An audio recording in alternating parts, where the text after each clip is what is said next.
hello. Happy April 24th. Okay, guys, this game looks scary as fuck. Hello. Should I make myself bigger for a second? Oh, there we go. I know, I'm crazy. 3 streams in a row. It's insanity. This one looks good, though. Hello. Hello, everybody. Tim, like Anthony, Matt, Rockero, Alex. Getting the band back together every night. I love it. This is literally the best. I'm so excited. This game looks fucking terrifying, though. So, I found out, I'll probably repeat this a few times, but I found out that it's Emika Games, but it's not quite Emika Games. So, the reason I found it was because of Emika Games. And I was looking through like what new stuff they had, and they had like talked about the game on like one of their pages on Steam or something. It's actually the brother of the guy who is Emika Games, Alexander, and his brother. This is his first game, and obviously he Emika Alexander helped him a little bit, but it's largely the brother's game. But it looks terrifying. I was like, what is it? Like, I remember being at, like, you know, psychological horror, all the stuff. I saw the little, what was it, like, sorry, my brain's not here. The little, like, pictures on Steam when I was, like, downloading it, and I was like, oh boy. It's terrifying. Also, the opening screen here, and you guys will see it when I go small again. I think Nightspire is referring to it. I don't know what it is, but it's not okay. You can hear it like squeaking in the background. Hell no. Yeah, the screenshots, that's it, Matt, thank you. Also, hello Nightspire, welcome to the chat. So exciting to see everybody. Greetings and salutations, like Anthony.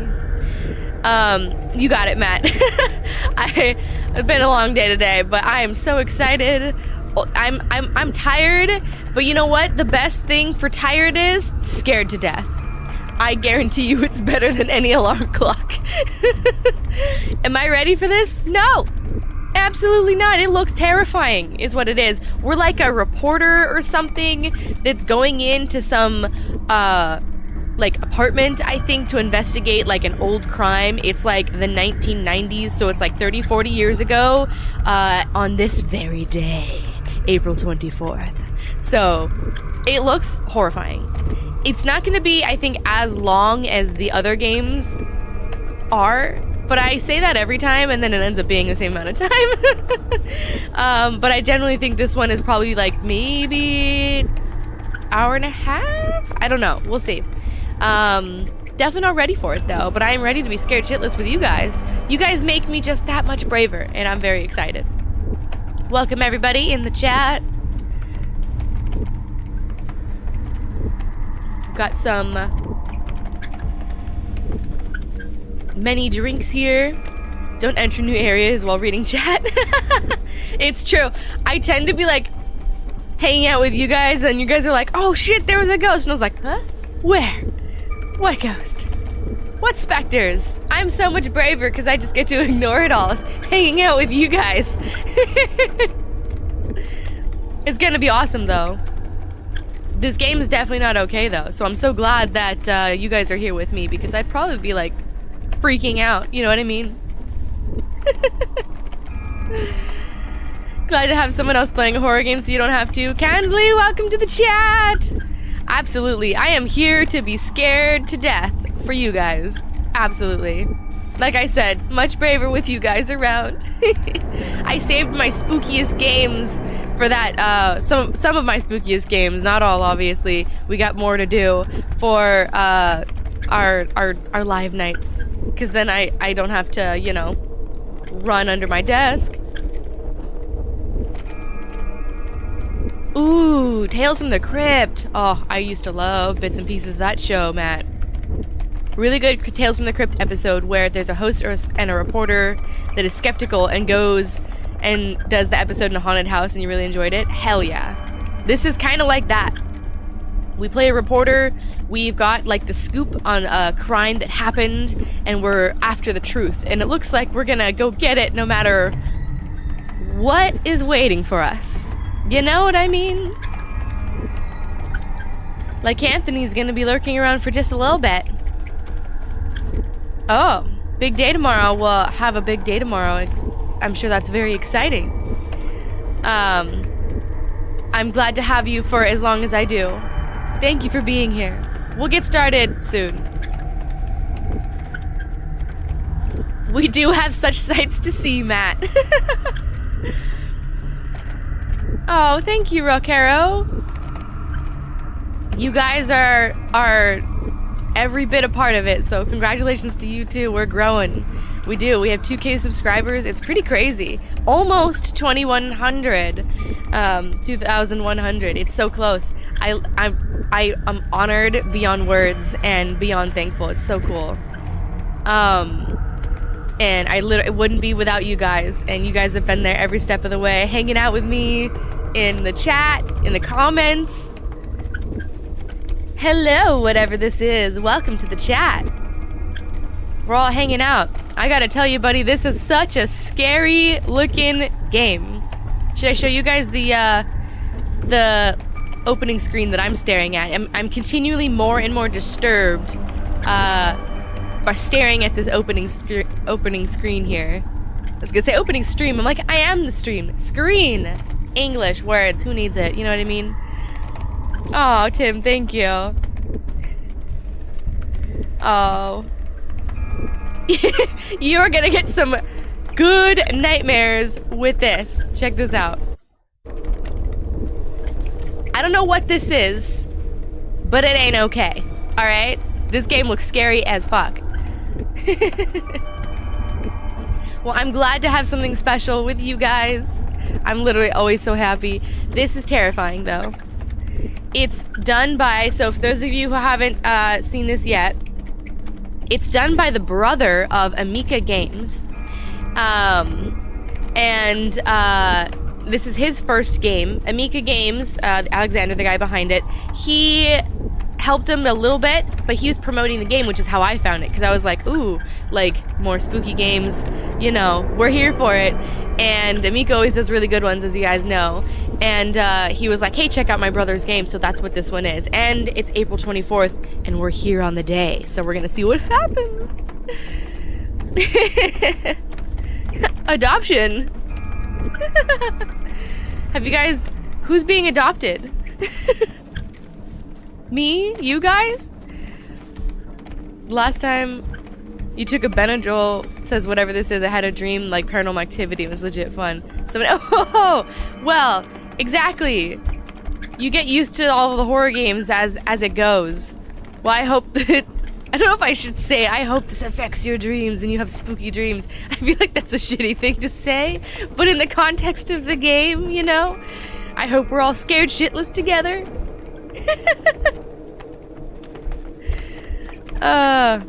English, we do speak it. We do, collectively. Thank you, Alex. We all speak scares, too. I'm just, this right here is just, Also, they kind of tried to jump scare me. I was, like, fixing the settings, and, they were messing around in the background. I was like, good. Thank you. That was freaky. So they're coming for me already. We haven't even started the game. I hope this game attacks your heart in the best way. That's a good phrase. You know, I feel like half the shit we say to each other in gaming is stuff that, like, you take it out of context and everyone would be like, yeah, excuse me? You what? It is very creepy, Kensley.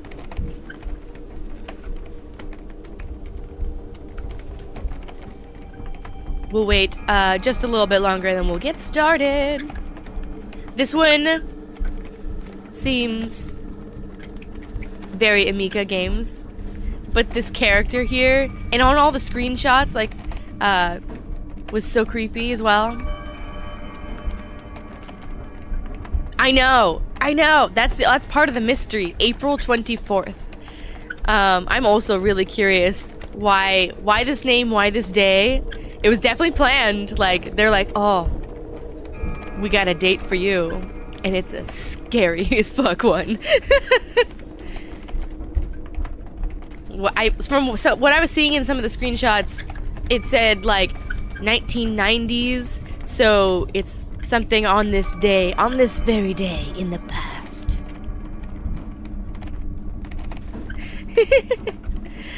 I love the funny ones in chat.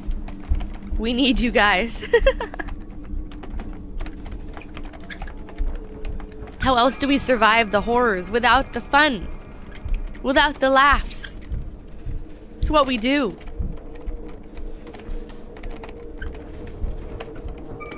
The squeaking in my ears, man. Fun stuff. I've been lining up some good games, though, just in general, for the coming weeks, some recorded games. You guys are gonna have some fun. I found one that's like really short but sweet, but kind of freaky, because it's like you have to find anomalies while you kind of just get, not jump scared necessarily, but like you find the scary things and then you know it's gonna come after you, like it's gonna trigger the scare. The graphics were fun on it. It was kind of a unique game. And then some good like spooky kind of mystery ones. More Chilla's art games because we gotta. So those are all to come as well. It's gonna be good. All the horror. We're doing all the horror lately. But I know we like that. I like it too. Even though I complain, because I'm always scared.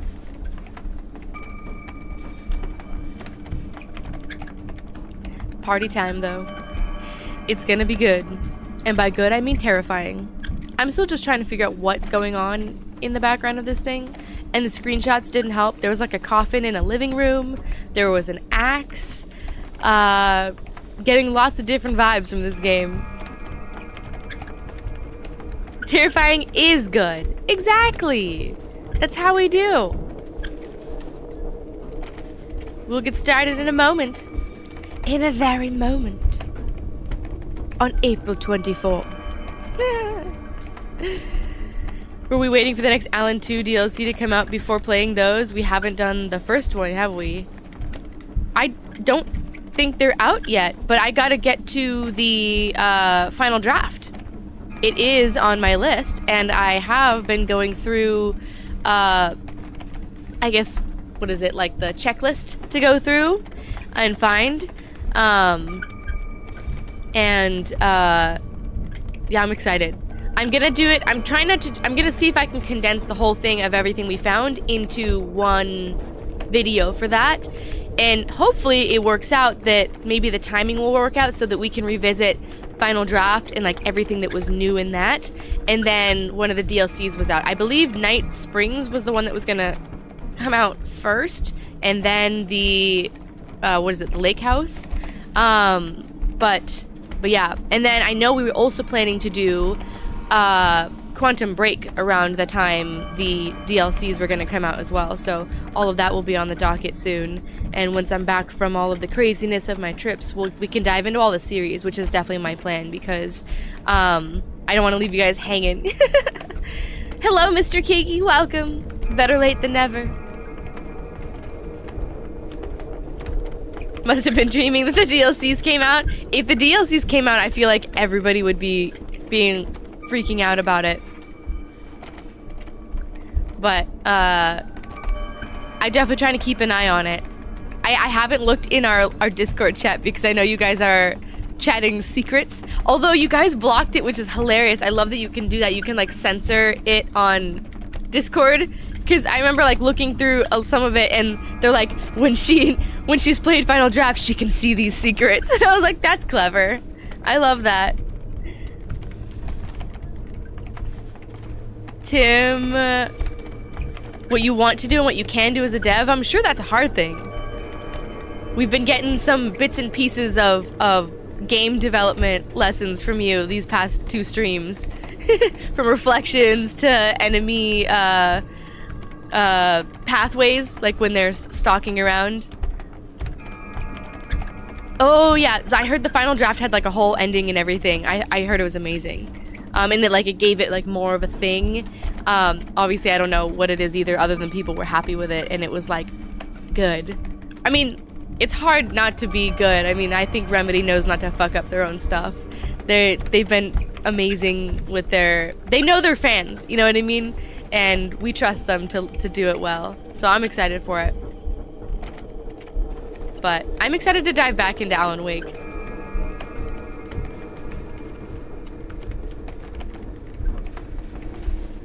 Fears to Fathom episode 5. I heard that it was gonna come out like this year at some point. I didn't hear any more news other than definitely 2024, but nothing specific to my ears. But the people shall know. That series was fun. I liked it. It was good. I'm always like on the cautious side of the characters, and I'm like, why are you doing this? You're gonna get murdered. I mean, the best part about Fears to Fathom is that you know something bad is gonna happen, but you know they survived. So the best thing is that, like, it puts you on edge as a gamer because you're expecting something around every corner, and it's always just kind of long and, you know, normal, you know, like normal things that are happening, but because it's framed for us as gamers within the horror setting, right? I'm always like, oh god, not the motel. Oh god, not the blocked off trees in the road, something like that. You know what I mean? So that's what some of their best setups. I think you are right, whatever this is, whatevs, that Ironbark dropped like Halloween-ish. I think they tend to put things out maybe more in fall. I'm excited for Halloween, though. I am saving some of my favorite scarier games that I've played to scare the daylights out of us in October. I want to do all the scaries. We'll do all of the Horror Night lives and stuff and as well, but I want to play like Madison, because that game used to scare the like daylights out of me, and I haven't played it in a while. But very interesting. And maybe we could do something like Visage, and then there's always, of course, many new ones. So we'll play a bit of both, like older games and newer games. I try to do a good cross between. All horror, all scares, though. It's gonna be good. Maybe series like an Ironbark? Maybe. They did, it's really cool to see with Fears to Fathom, the game improving over time. Like, the first one was so short, but very effective, and they got longer and more complex. There's more characters, there's more locations. It's really cool. Like, I'm really proud of those devs. I'm very excited. Speaking of excited, are you guys ready to find out what happened on April 24th? Are you ready to be scared to death?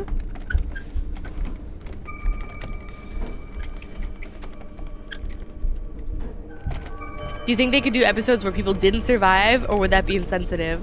I just think like the hotel could be a little bit more scary if you didn't know they survived, but you could understand. I don't know. You never know. It's true. I mean, it's just like true crime stuff. You have to cross a line between like, where is it insensitive and how would they know if they didn't survive as well? I don't know. Get those second pairs of pants ready though, because I don't know if this guy survives. In April 24th, we'll find out. Let's see how they do it in this one, Matt, and we'll give Fears to Fathom some tips. Alright. Yeah, a horror game told from the killer. There's that. That would be really interesting. I always love when they put us in the mind or, you know, something dark. I mean, that was something that was kind of cool with the park. We got a little bit of a different taste. But this is different. There are no clowns here. Just VHS and whatever the fuck this is. I know, he seems to be struggling. Just like I'm gonna be in a moment. Here we go. Chapter 1. The Wicked. Oh, this looks pleasant. I'm gonna need the weird caterpillar baby thing person as a bobblehead. He can hang out. Oh, that's an axe. We got a little, oh, it's dark. We're looking at the cross. Jesus, take the wheel. It's laid out, and we got an axe laid out like right right there. Hey, Jesus. Kansley, you are a brave one. I don't know if it's gonna help with your sleep either. Jesus, help me. Oh, we're gonna need it with the axe there, and it looks like we've already got a lighter just hanging out here. It kind of looks similar to the lighter in the other game we had. I don't know if we need to turn on this TV. Our heart's already a beat. Oh, we got a little space heater. Oh, it's dark. Oh, axe is very big. Oh, and the sounds, I don't like them. At least my lighter illuminates a good chunk of things. What am I in the basement for? We're starting in the basement. That's already bad.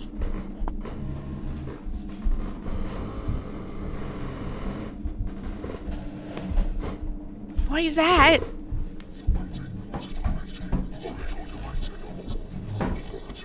That's a no.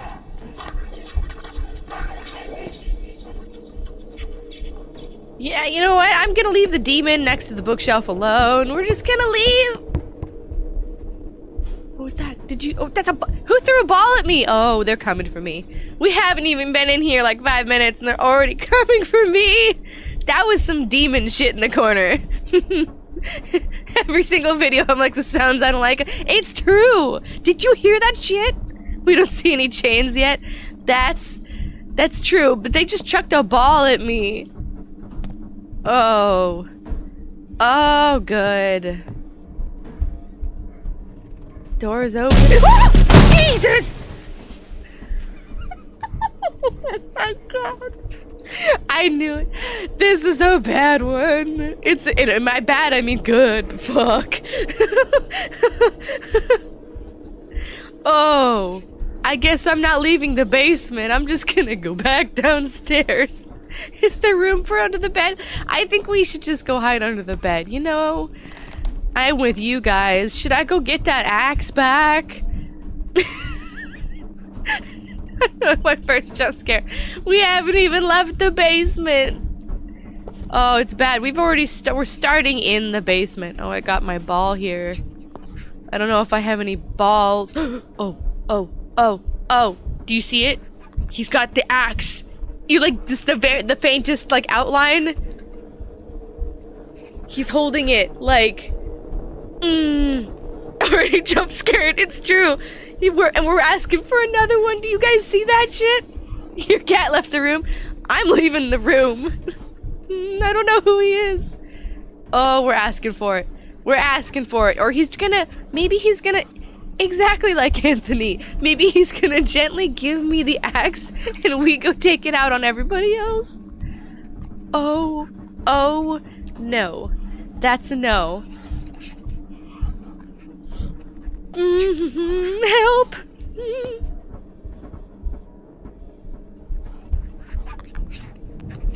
She shouldn't have done that in your bed. Who? She deserves to be punished. Oh, I guess he's gonna help. Dear Ben, you've been living in the basement for months and haven't come out. You're going crazy and dragging us along. The kids and I don't understand what's going on with you. You've been aggressive and you're taking out all of your anger on us. Alice is sick. It's hard for her to live in such an environment, and Jacob is still too young, and I don't want him to get hurt. Know that we have the right to live without you. I tried to discuss everything with you in a normal setting, but you don't make contact. I just want you to know that we have someone who will take care of us. All you have to do is let us go. Let us do this. Sincerely, Evelyn. Oh. He's a friendly fellow. He's just an axe salesman. He's like, murder them all. Chapter 2, April 24th, 1991. We made it. With the stitched up face. What is the noise? And who did what in my bed? Can I use the... Oh, I can zoom. They did not touch my axe. You can't touch my axe without my permission. I hear chains. Or like a dragging sound. Am I the killer now? Did we get sold an axe? We got sold an axe. We're gonna go with that. Oh shit, he's there. Oh, you guys can see him. He's just hanging. He's got the no. We got a buddy. Chains, is that the sound? We got a friend. Everybody smile with your top hat. Hi. Yes, sir. Absolutely. Will do. You got it. We're going upstairs. He likes us. He does. We're doing it. I got a smile. We're good. Do I have to? If I'm the demon, obey the demon. Maybe he tap dances. See how helpful he is. If I'm the one with the axe, do you think they're gonna continue to scare the Jesus out of us? We got a broken chair. Oh, things are in spaghetti and meatballs and milk. Is it milk? All right, that's fair. A lot of broken glass around. Oh, we gotta lock up the china. Just make sure that they don't get. What was that? Make sure they don't get that. You can hear my heart beating too. That or somebody's like stomping upstairs. But I think it's my heartbeat. The living room. Oh, the fire's on. How pleasant. What happened on this fateful day? Oh, it's like the witching hour. It's like 3 a.m. too. Oh, good. Nothing ever happens. Good. At 3 a.m. with an axe. Oh, it's so dark. Oh, hi. You're helpful. Do it. Yes, sir. I'm just gonna go walk up the stairs. Don't mind me. Oh, this is some Amityville shit. Do it.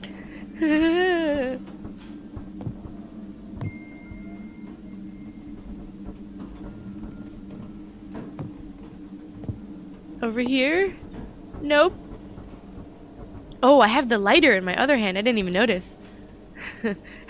I'm not the killer. I know exactly. Don't make me do this. What if I was just chopping some wood angrily? More plates.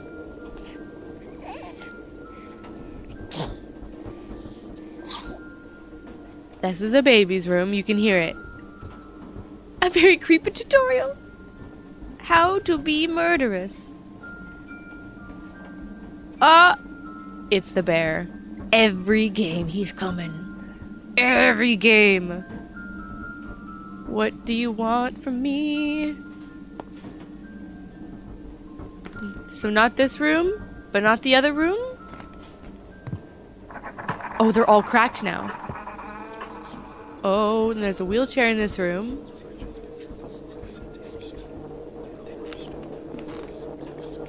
There's pills here. Good. Always good. Chopping family. This door's open now. Who's first on the chopping block? Just gonna hang out with the fam. No, not open. Oh, they're tricking me. They're luring me around this house. Every door I go to is closed, and then when I return, it's like kinda open. The bait, I can't take it. What do you want me to do, Mr. Top Hat Man? You're making me nervous with the kid music. No Can Runny either. Should I go back down? What if I do? Oh, go and do it. Do what? The door was closed, sir. She said nope, man. The doors are closed. Unless it's these ones. Oh, it's these ones. Oh. They forced me. I don't know if that's a good defense, you know what I mean? The demons made me do it. There's only one. Oh, jeez! I saw your finger. This one? Are you sure? Okay. What about not that one? Oh, I'm on the other side. There's more house. What if I just don't? What if I just would? Oh, it's locked. Oh, I'm trapped here. Oh, he locked the stairs too. Good. Yes, sir.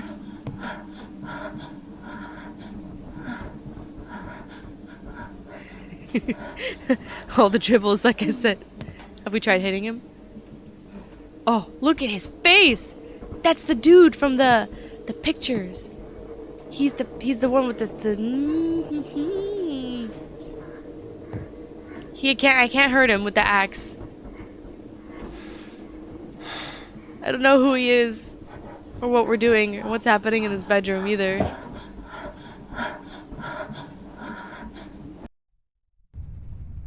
My name is Sean Miller. I am conducting a journalistic investigation of a brutal murder on the outskirts of the city that occurred on April 24th.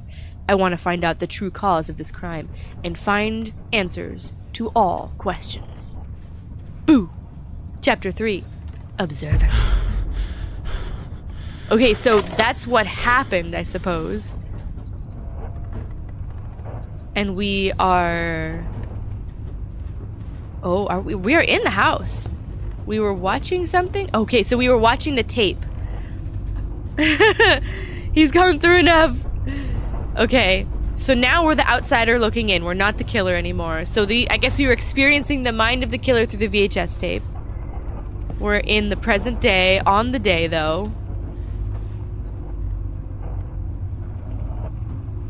There's lots of VHS tapes here. Is this the house? Is this my office? Do I just collect these? There's caution tape here that says do not enter that's broken. Because of course we're gonna enter. Or not. Do I have to pick new tape?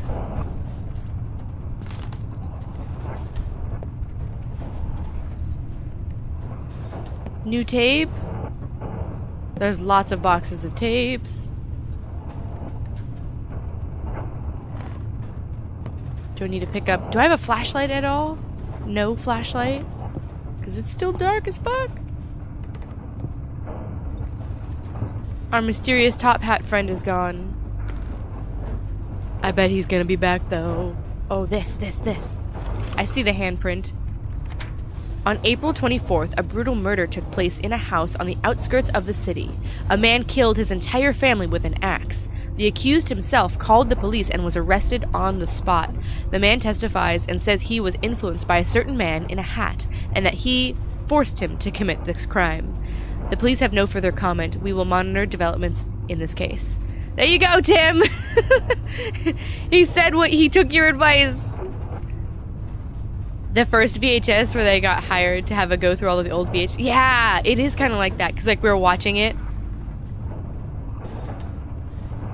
For this guy, he's like, watching it wasn't enough. I gotta be there. Oh boy. Can I leave now? Nope. The bloody handprint wasn't comforting. Who's... Hello? You guys heard that, right? It was Abe Lincoln, damn it!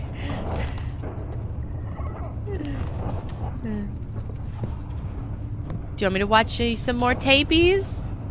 Any more handprints around the place? Did someone unlock the door? Oh, you can kind of hear someone outside the door. Oh, there's more of that awful noise. Oh, it's around me. That's not good. Hello? Okay, just close the drawer. Put that back.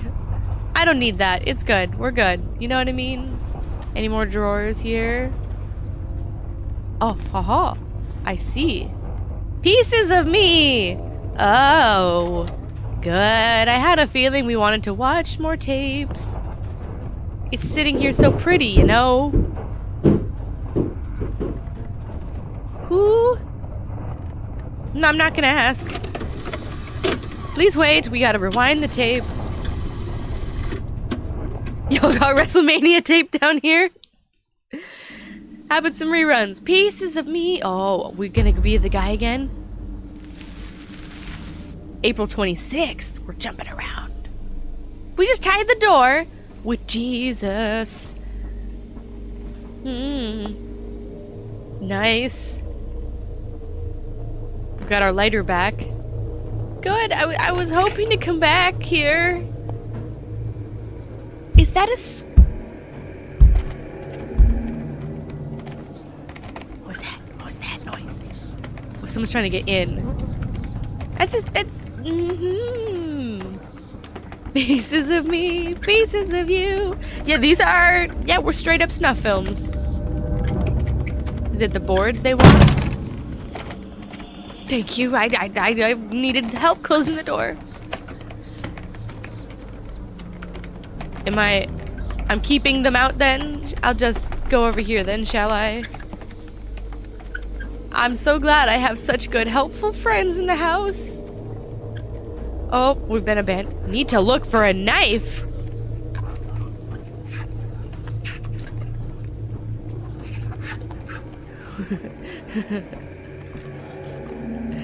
Don't worry about the time.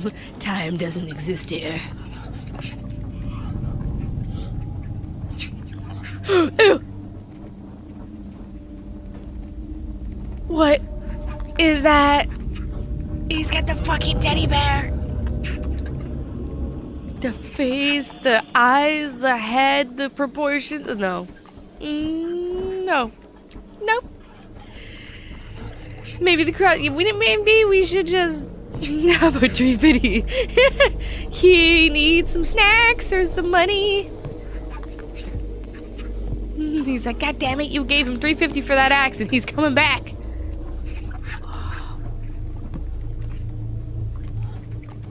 That's a no. Fuck that. I need a knife. There's a knife here. Next to the rosary. Sneak peek. Get out of here. Yes, sir. Yes, baby monster thing with the teddy bear. Do you want me to cut the rope?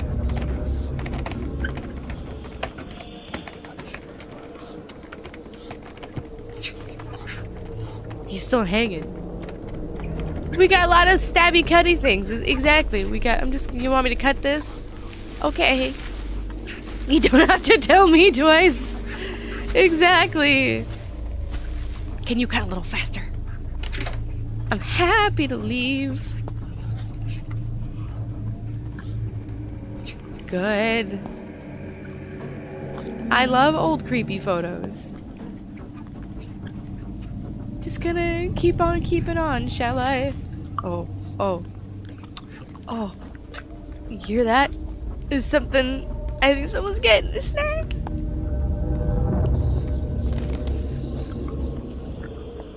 Oh, lots of Jesus. Did we call the priest already? I think we called the priest. I don't think it helped.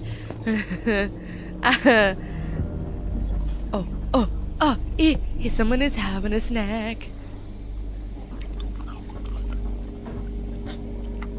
Good. Do we need the cross? I don't think it's helping.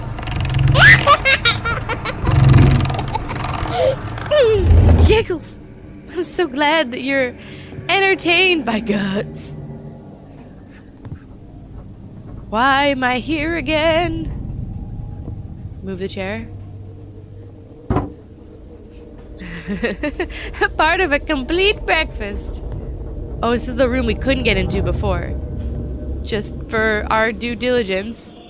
It's chained shut. Good. Time to die. Battle until death. Man and his woman. I see a theme. He at least that's very true, Night Sparrow. He did clean up the snacks. He definitely had a piece. Jesus. Why? What are those?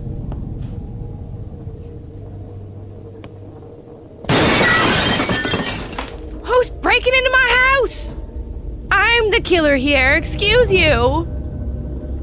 I'm trying to do, my laundry. Do you know how hard it is to clean out blood? What am I doing in here? We're just in here for... Did I just forget what I was doing and said, fuck it? Should I go check? Hey! Team with the books. More crosses than the last trip. You know... Who's breaking and entering? It ain't Jesus. What was that? I don't even see what it was. Oh. Was it downstairs? Should I go check? I evidently forgot what I was gonna do in the laundry room. Who's fucking around down here? Do I want to know? It's the FBI. Open up! Looks just as destroyed as before. You just chucking plates? So you didn't need any when you were having your snack.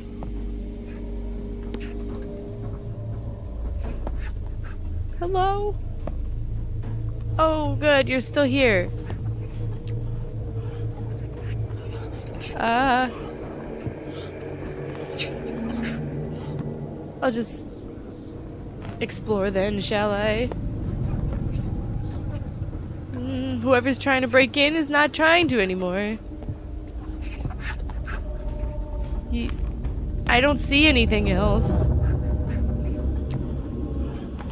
Everything looks just as disturbed as it was before. So upstairs we'll go back, I suppose, go finish the laundry, you know? As you do. It wasn't this. I still have my little lighter.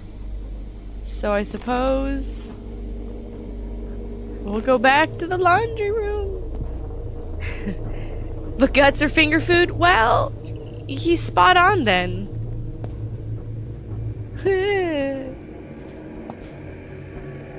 Crowbar. Ooh. I could rip open that door they want shut. Oh! He's running! Where did you even run from? Bruh. Like Laffy Taffy or Slim Jims? Much softer and squishier. Warmer, too, depending, you know? If it's fresh. Guts? Is it for this? I think it's for the downstairs door. Human haggis.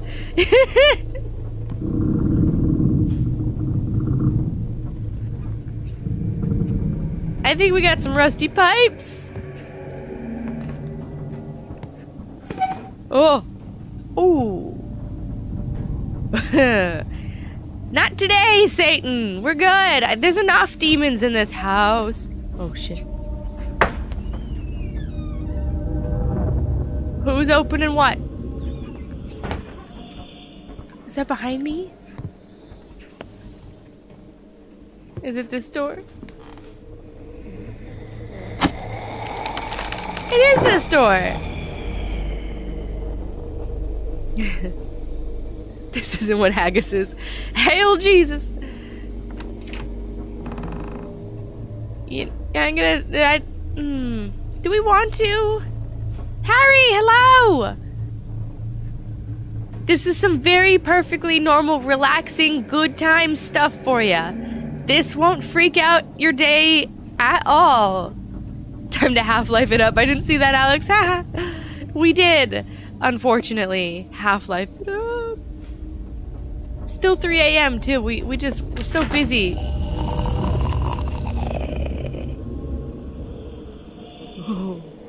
Oh, that was right in my ear holes. We're in the kitchen. Good. Oh. What are you? Are you looking away or are you headless? She's looking away. Oh, good. Oh. Harry, you came for good parts. The directional audio is good for you guys too. I'm good, because that was right. That was in my ears. Sorry. Are you pointing at the clock? 3:15. Wait, the clock's different than what's on my camera. Are we pointing out the... Are you scripty the continuity errors? Yeah, I knew it. Oh, no, she's pointing at a key. Good. We can go back upstairs now with the chain door. That's the bay. The bloody bay. That we are the man and that is our woman. Everyone's so helpful. It's true, like Anthony. Everybody's so chill. Oh, he's taking a seat. You know what I mean? He's a bit hard trying to hold the holiness up. She needs 350, but she couldn't figure out how to change the minutes. You know, we really shouldn't have paid the man for this axe. It really doomed us. Is it open? Good. I guest of honor. He is the guest of honor. He's having a seat. You know what I mean? He's holding up the holy. I don't know if I wanted this to open. Who's that? Is that the bay? Oh, what is that noise? Oh, good. I love clocks, grandfather clocks, and more broken everything, really. You guys have done a wonder with the place. Where? Oh. What is that? Thank you for closing the door. Is that a coffin? It is a coffin. 3:33 approaches. Jesus shrugged. He is getting around a lot. He's making his way around the place. He is in all places. In our hearts and guts. Hello? Oh! They shut it on me! The door. Oh, and there's a radio. Hello? It better not be coming from the coffin. I don't take knocks on a coffin. I'm not home. Death at a funeral. Do you hear the singing? Is that coming from the coffin? Is it a karaoke party inside? Oh, there's a phone. There's so much happening.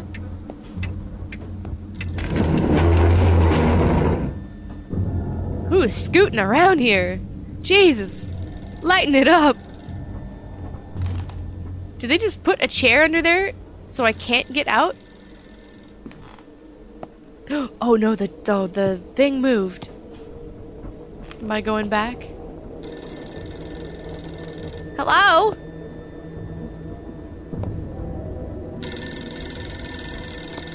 William Afton's house, how's it going? What's your favorite color? Oh, there's someone in the window! Buddy the Elf, what's your favorite color? Look at that! Look at that shit! Ah, there's eyes! Did I get a QR code? What is that? Is that an axe? Or like a hammer and some rope? God, I love instructions. Metal. Oh, she's gone! Don't be behind me, don't be behind me, don't be behind me. Do I need to go get items? You guys are so helpful. They did, but the... Oh no, that's Jesus. He's hanging out. So I need to... I am watching you. Yes, you are. Oh, that was like behind my ears. Windows C. You know what? I think you're right, Matt. Whatever the... Oh, not the basement. I think you and whatever this is, I was gonna say, have the right idea that it's more metal because they got the raspy voice. Maybe they're in a screamo band. I do not consent to you watching me. The power of Satan compels you since Jesus is not working. Oh, no, no, no. He's one of the Rickety gang. He's a part of the band. I forgot to tell you guys. Oh, why are you making me go forward? Oh, she's Edith. Okay, we walk. Jigsaw is having a good day. All right, I'm just gonna leave you there. Don't get up. She doesn't look so good. Oh, is that it? Is that it?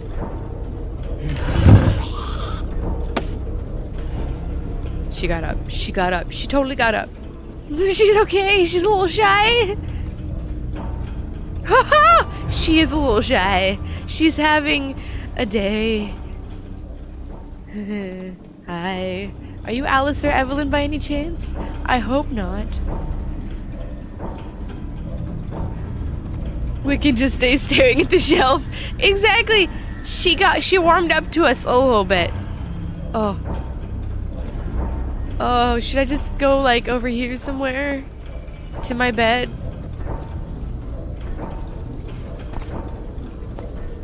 Jesus, help me. Is she scooting closer? No, but she's still there. Oh, am I gonna take her out? She didn't shuffle after me. I thought she might have. The time on the camera. I noticed that too. Did it go back? Is she singing? Should I just walk past her? Go! This time! So rude. She warmed up to us for sure. He's watching WrestleMania. I want to be watching it too. She got... Yes. I love the doors that shut behind me. Oh, what do I need this stuff for? Am I gonna open the coffin or am I gonna shut it?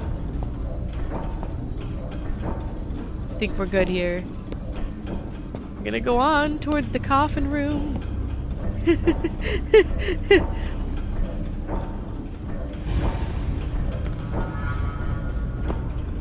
Tie the ropes to the doors. It's open. She's hanging out in here.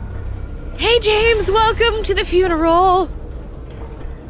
We got our gal pal here with her open coffin and we're about to tie the doors for some reason. I thought you were in the coffin. She's still in the coffin. She's got a twin. Okay. We got 2 ropes and a hammer. You are in the coffin. Oh, all the clocks are wrong. Oh, that's weird. We're gonna go around this way then. We tie these doors too? Close and board up the coffin. Oh, good! We're here to do our due diligence as... Close it up. Maybe we're just, oh, we got all the nails. Oh. Slowly. Slowly. Her body's in the coffin. Literally. No. We're gonna go a little faster. Stay in there. Oh, this is some Edgar Allan Poe shit. She's alive! Need to find a cross and put it on the coffin. I'm such a cheery person. Look at me, I'm so helpful. Jesus is chilling in the other room here. We'll go grab him. Oh, he's gone. Never mind. He's not chilling anymore. He left. Jesus left the building, guys. He said nope. Oh, what is that? More notes. I love notes. The red book on the bookshelf. Martha is not dead. She'll be trapped. He's gonna start railing about work. So he's gonna be like, you know, I'm doing a little too much around this establishment. I'm working overtime. You can't make me work anymore. Also, that shit ain't working. Creepy. Where was that bookcase? Was it over back this way? Oh, it's up here, isn't it? Ah, the deep red book.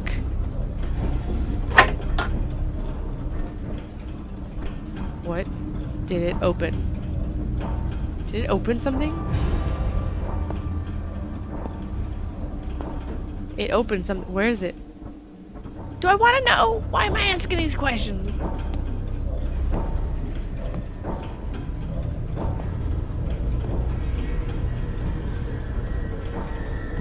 She went to sleep. She's good.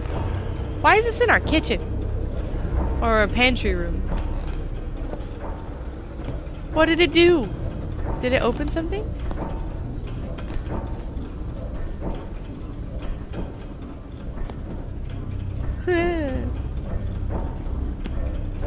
Is it in the next room? Oh, Jesus! Sorry. He's working. He's away. He's not here right now. The Red Book of West March. Bilbo is not here. Woo! They said you want scares. We're gonna give them to you. Oh, it opened the safe. Oh, good. Oh, there's Jesus. He was hiding. He said, I'm busy, not now. Oh, whoa.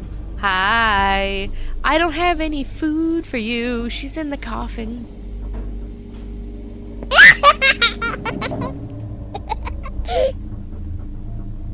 Why? Why? Alice, Mom, he, Jacob. And we're all toast. With an axe. Good. Which one are you? Jacob?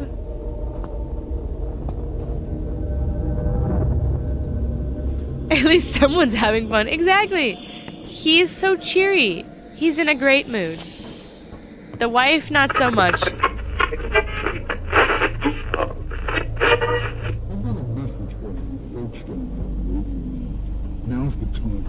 He, a real hoot. I can't quite hear it.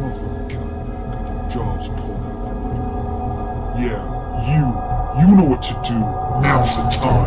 Do it. I can hear it now, loud and clear. Now is the time. Put it on the ground. Putting it on. You're gonna die. Good. Hello. Shut it. If you can sleep like Anthony, with a touch of evil, have a good night.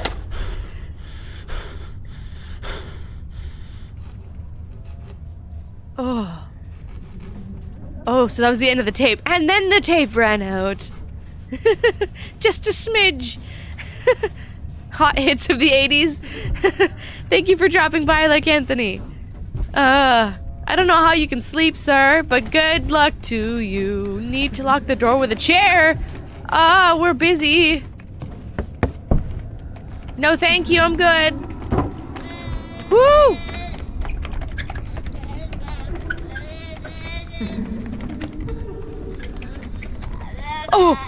Oh, unlock the door. He's in here. Gee.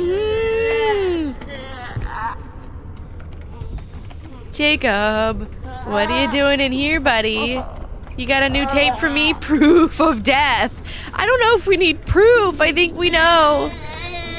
You don't need to prove anything. He's very persistent. He just wants a hug. Should we give him a hug? His little hands, the head, the eyes, and the yes, all of it really. Oh, another tape. Oh, did you hear her? Is somebody hangry? Did you hear that? Next tape. A little hug and a smooch for his blemished head. Just give him a little pat. We'll kiss it better. Maybe on the head, not the that. Insert. Oh. I sure love watching the rest of these. Proof of death. Why? Oh. You've proved it. I got all the proof. This is after the police investigation because there's all the investigation things. Good.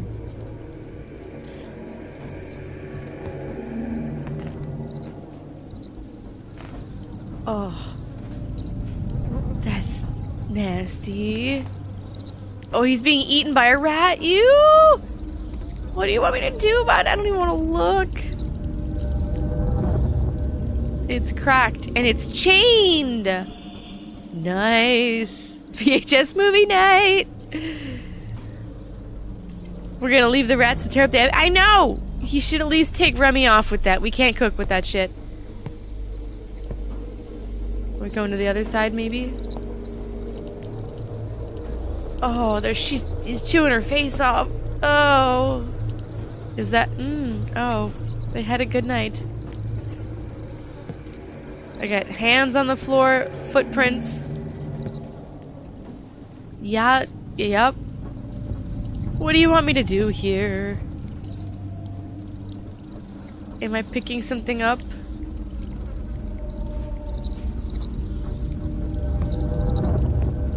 Nasty.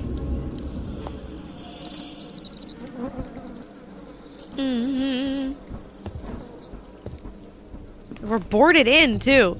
So we're boarded in. Oh. Ew. What the fuck? Is that me? No. Do you see that? It's like a dude, but he's like sitting. It almost looks like he's watching something. Like maybe that's the detective guy and we're like meta. We could see him watching us. I don't know. And this is chained. I thought maybe we like go in evidence order like one, but that's can't do anything there.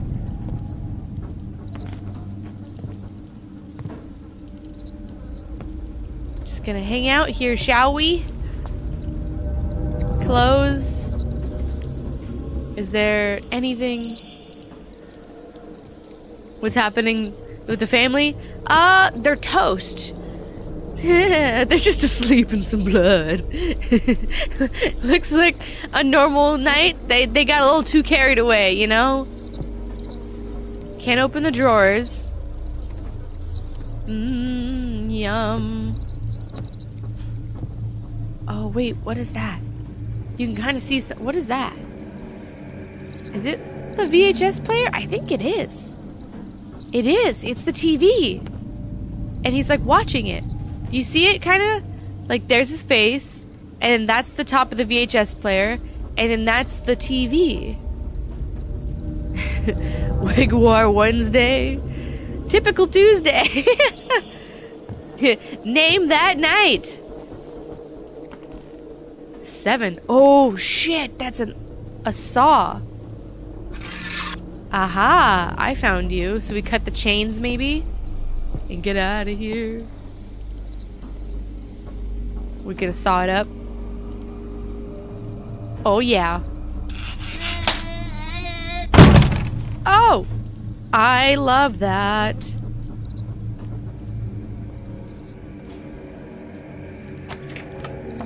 Ah! It's still open. He's very dead. I think it's us. I think we're the killer. I think we're living their footsteps. We're seeing what happened. More chains. I need a key. What about the axe? Or the saw?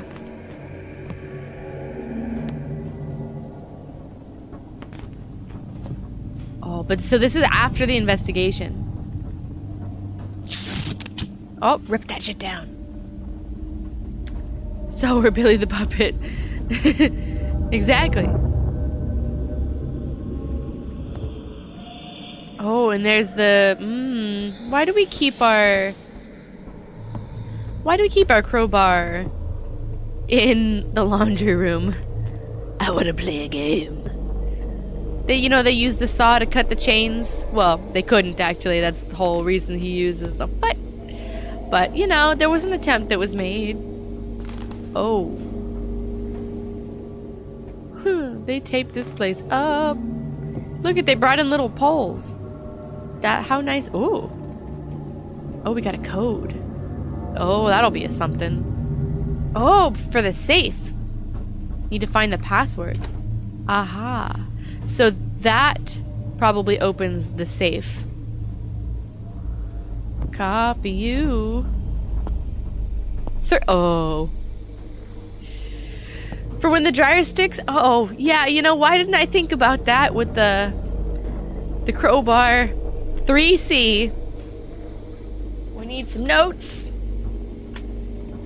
Some blood on the wall. 3C. We gotta go finding. We gotta go a-snooping. We need 4 digits, I believe.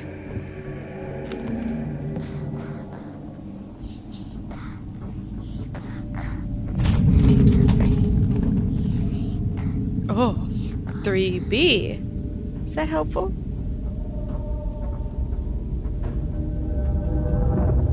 So we're gonna do ABC then. Jacob's so helpful. Oh, we can't go back in here. Okay. Wall password. Yeah, it is. Anything over here? Nope. Oh, good. Just want to make sure my crowbar is still there.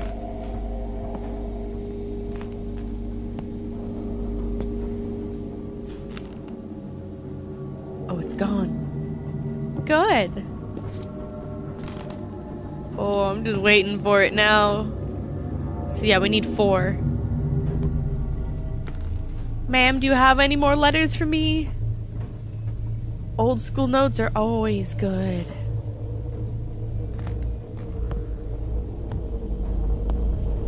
C. Are they on the ceiling? Can't go in there. Oh, we can see it through. I was gonna say maybe we could see. Ew.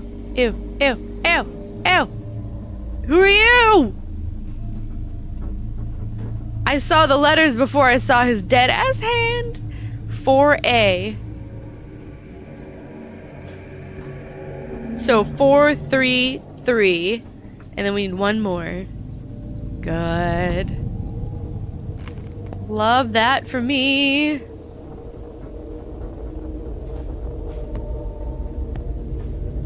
Was there more windows to look through? I don't... Maybe this one.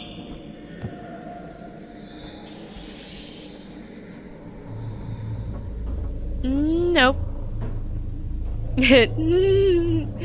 His dead ass hand. I was like, he's hanging out. I will say the ghosts around here are very helpful. Ugh. Good. Should we guess the last one? Or are they gonna give it to me as I go down the stairs? Oh, is it on the stairs too? Gotta make sure to keep the eyes peeled. Not literally. Jesus, you got last letter for me, buddy? No.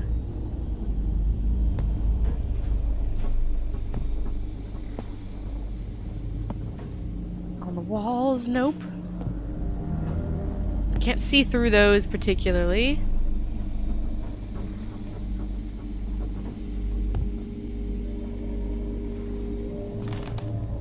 Do I need to have all of them?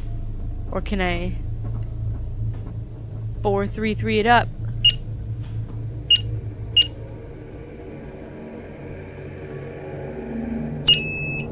Wrong. Should we just guess it? Not one.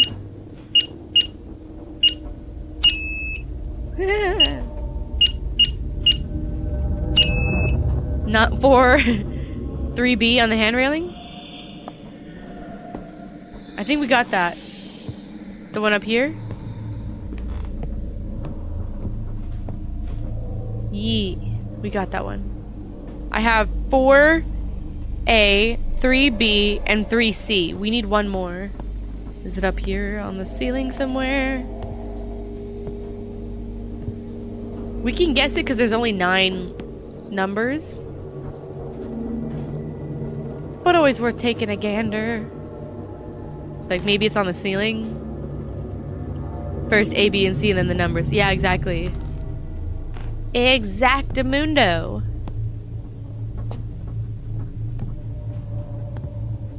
Dead plant, do you have any ideas? Nope. I feel like it would be like on this side somewhere because it's strangely bare, but I don't see it. But we're capable of guessing.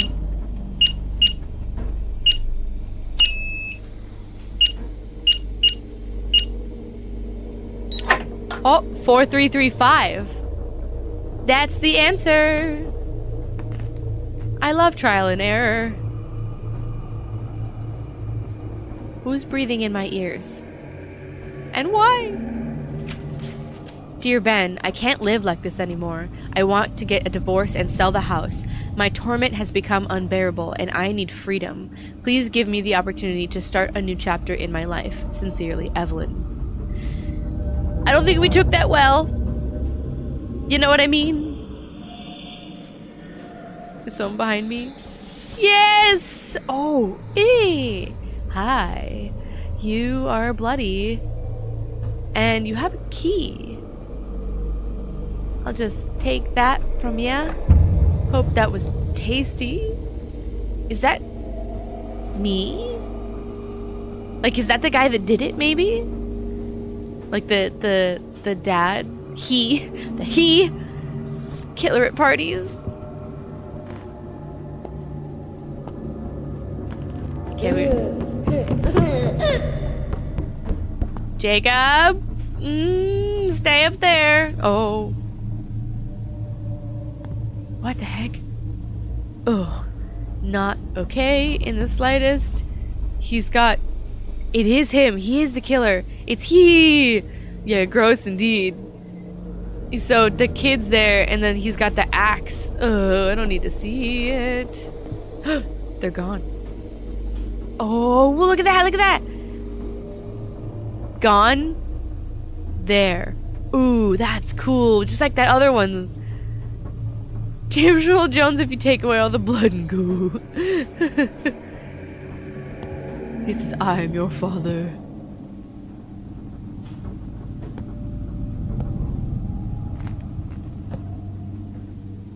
Unlucky. Munch, munch. What's in here? What's this room? Have we been in this room before? Hey, look, a post-it note. Who's behind me? It always sounds like there's someone behind me. Okay, 1 second. Let me open this door if it's openable. Nope. Good. Oh, there's like music. Good.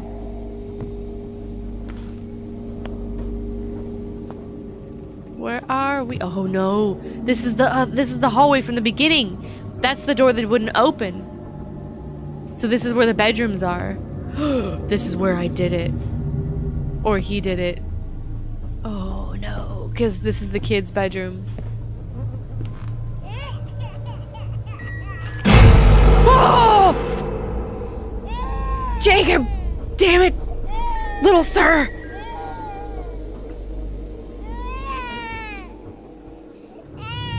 Oh, I was gonna say it's so fucked up, but that was extra fucked. Alright, taking the tape down. We did it together.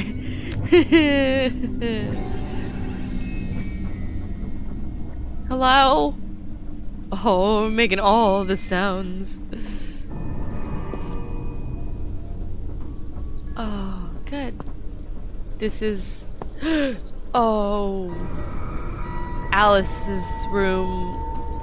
Party Island. So this is my sick daughter's room. Oh. Her head's got... Ew! And there's a rat munching in the room. Yeah. There's something behind the door. I need to find something to open it with. Is that what I need the crowbar for? Power of friendship.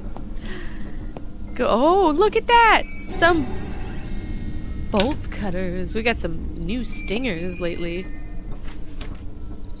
A leaf from the diary. Dear diary, Mom and Dad were fighting again today. If I wasn't a burden, I could help them with little Jacob. He requires a lot of attention, and I could give them a lot of trouble. It hurts me so much to look at them and see how they suffer because of me and Jacob. If I hadn't been there, my parents would have been much happier.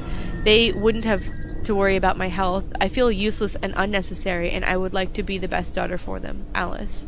Oh, it's not your fault, Alice. Did it say April 24th on the Party Island poster? Oh, I gotta check that. It wasn't your fault, Alice. Oh, you're right. It does say it. Friday, April 24th. Good eye.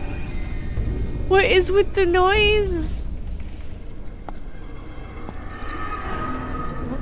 Ugh. So nasty. There's rats everywhere. Pills everywhere. That's so nasty. So those window markings? Damn, what the hell happened here? I mean, we know what happened, but it looks like a lot of stuff happened after as well. Alright, there was a chain on one of the doors. Over here? Was not over here. That's Jacob's room. Back. Who's fucking around on the piano? Out of the corner of my eye.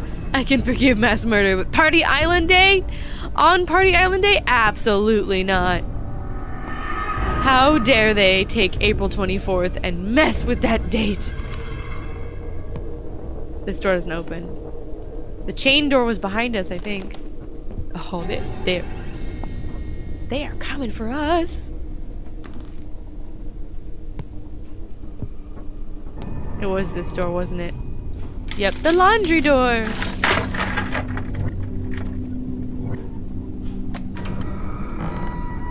Oh, good.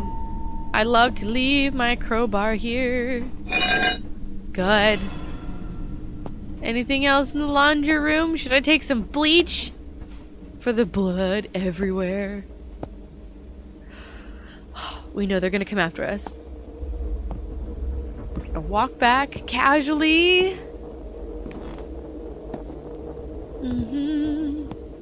The ghost in the sheet. Hanging out here. You know, just creating more laundry. Oh, jeez. Creating more laundry for me. Hi. Who are you? I thought that was like right. Yes. Not home. Oh, the sound design is too good. Just a bone breaking, you know, just simple. Oh. She's in here now. I'm glad you're so helpful. Who are you? You're like a doll. What are you? Ugh. Yeah, that was right. The knock. Ugh. The axe. I'm just getting all my tools, aren't I?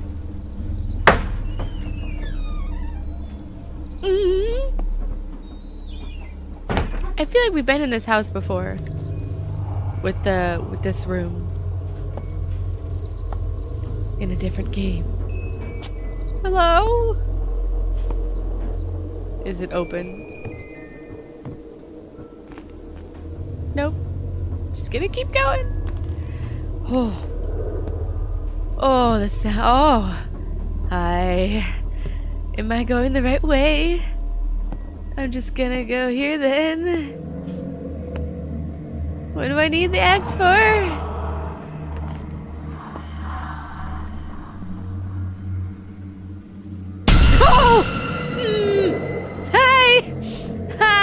Asked and answered. I'll go in here, shall I? Oh shit, that's the investigator! He's presenting him like a platter.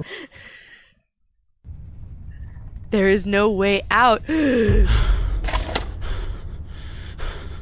Oh shit, so this is happening in real time. Oh shit! So I was on the other side. So I'm like, we were watching the tape, but it was like happening now. That's why the date's a couple days later too. Oh, we're toast. That's straight up.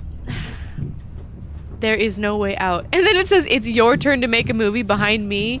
Oh, my turn to make a movie. We're filming it now.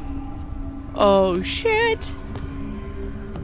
Good, I can make my own snuff film. He's still not helping today. Do I leave? I do leave. Oh. I need a crowbar or something. Oh. Helpful. Just as I was thinking I might need one. Thank you. Damn, they can possess everybody. Oh. Do I want to leave?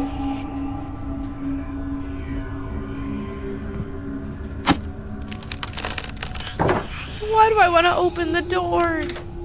I think whoa. Uh-oh. That's not right. Oh, that's clever, but fucked. Oh no. There's 4 doors.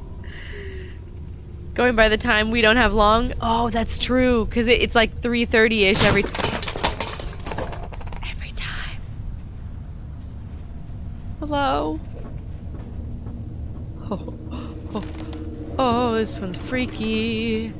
Is the newspaper different? Nope. It says maybe it reads about my death. Shall I just keep opening the doors, shall I? Oh, is that a noose? It is. Good.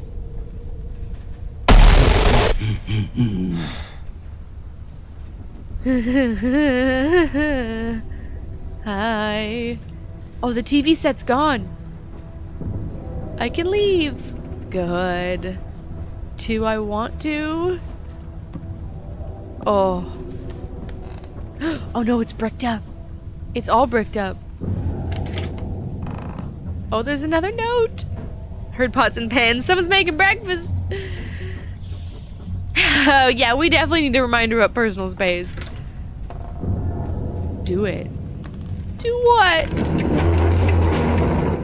What now? Oh. Oh. The house is a-changing on us.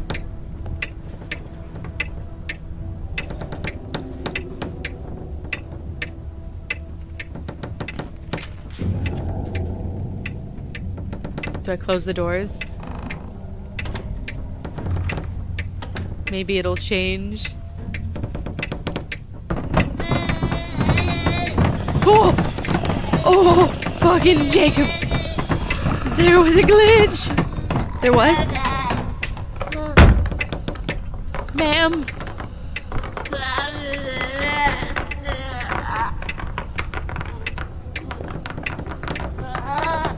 Oh, that's so fucked. You want a hug, buddy? Oh, I do not like to look at him. The time is a ticking, too.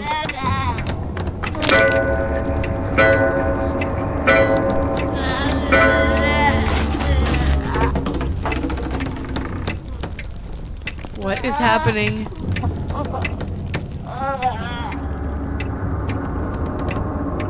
I'm trying to... the sounds. What are these?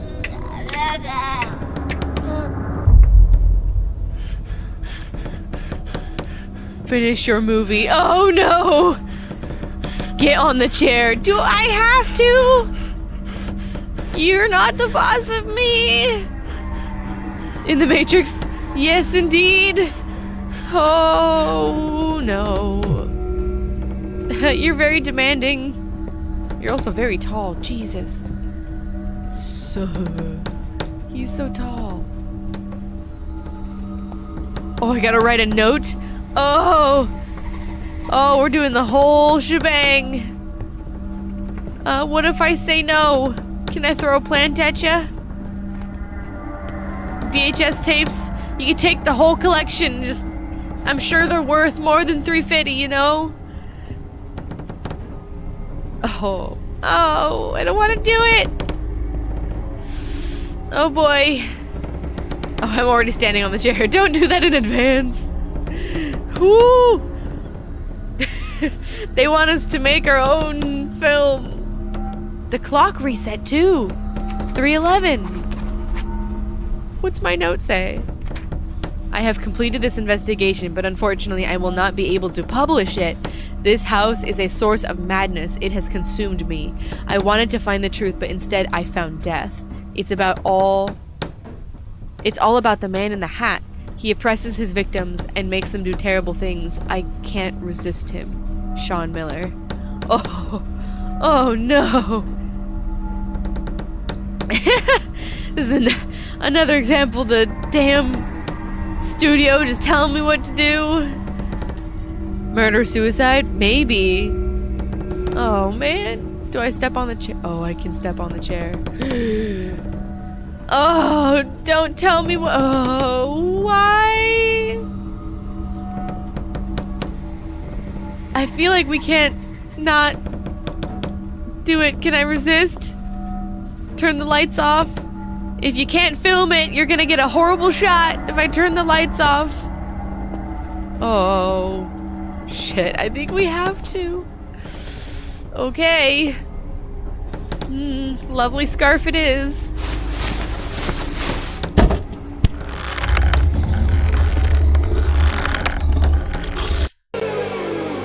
Nobody.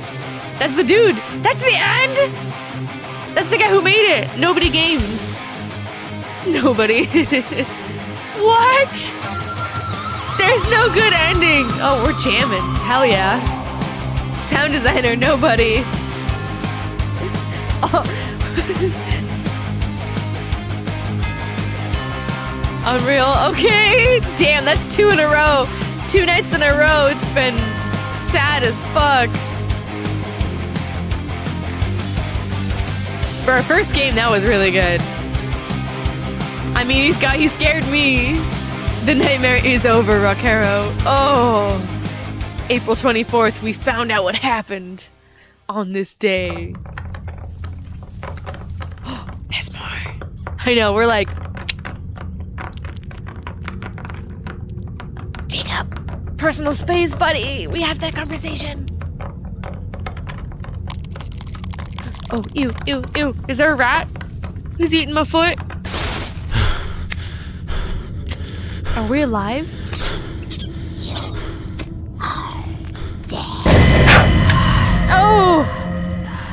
The wife, Evelyn. Is this the end? I don't know, is it? It says continue. Does that just continue from where we were, maybe? Bonus scene, let's go! It was a dope track. They're coming for me, even in the title screen menu. Oh, so we got buried alive? I know, the metal was hella awesome. I was here for it. Yeah, I'm not sleeping either. Who needs to sleep? Oh.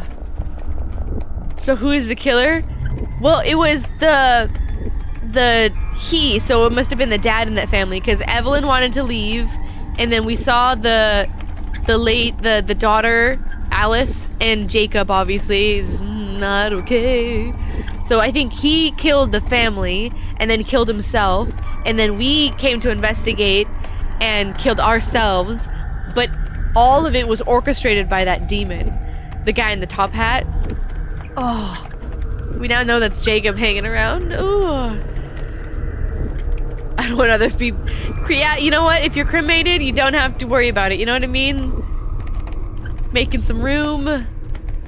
Oh, that was creepy. I mean, from the images alone on the Steam page, I was like, it delivered. Whoo. I think that's the end. Should I set continue just to see? Does it like change anything? There's no way out. Okay, yeah. So it just is the last chapter then. Because it's like, this is the end? Question mark? I was like, I don't know. Is it? Okay, we'll go back to the menu. Exit to main menu. I know, new game plus.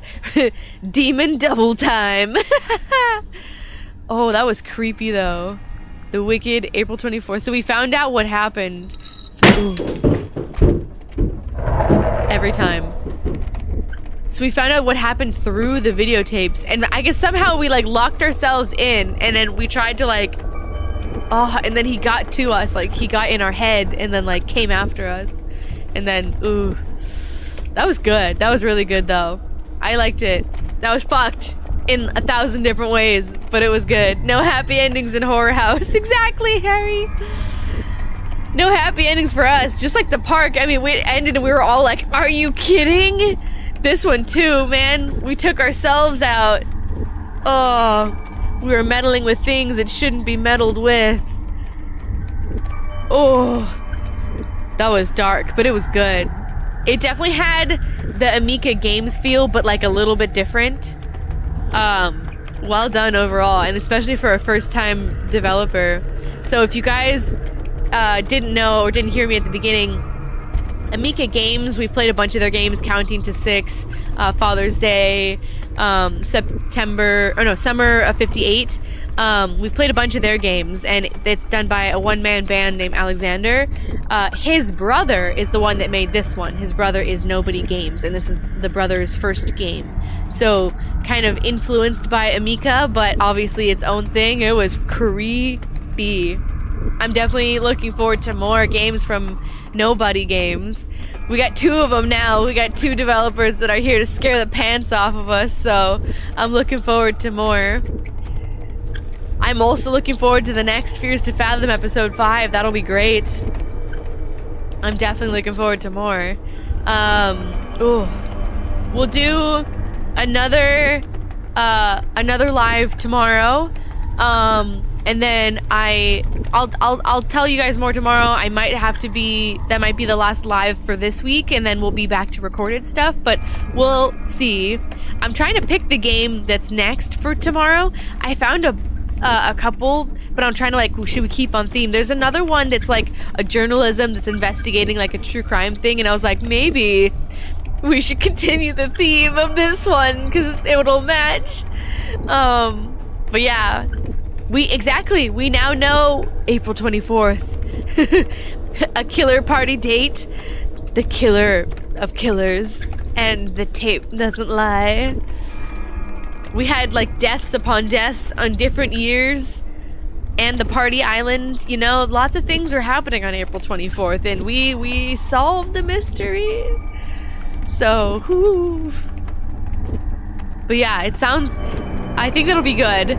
But I'll probably do it around the same time tomorrow, just a smidge later. So I think 8 o'clock. I'll put the time thing up. You guys will see it. But more horror games. I think we've had some fun with the horror games this week. Going live every night this week has been awesome, by the way. Hanging out with you guys, getting scared shitless, basically. What was it? Father's Day was scary. The park gave us like a break on like the jump scares, but was so like dark. We dove in deep, and now we're out with the jump scares. Ooh, it's good though. I love it. I've loved every bit of it. Hope you guys can carry on with your day or your night after this one. And we got a new developer to watch now too. Oh, I'm glad you guys have had fun too. It's been good, right? It's been a good week this week.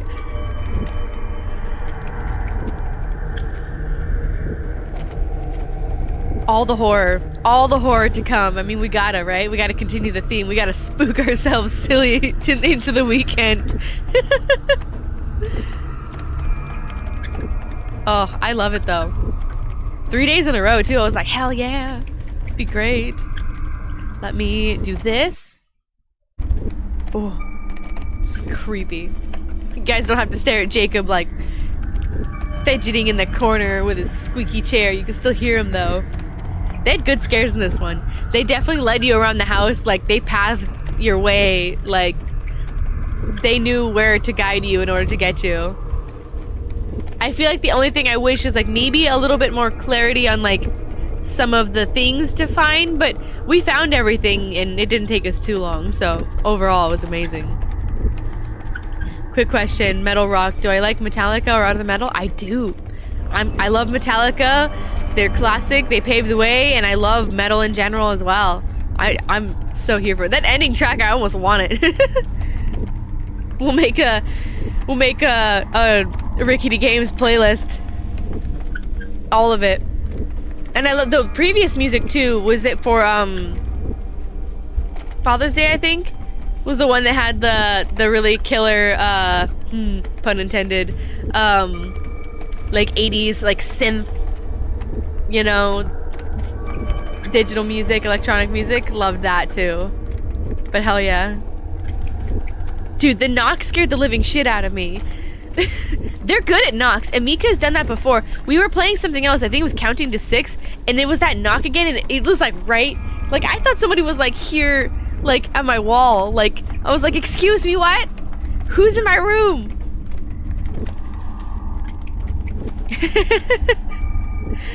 I don't know how you can sleep after this one, Matt.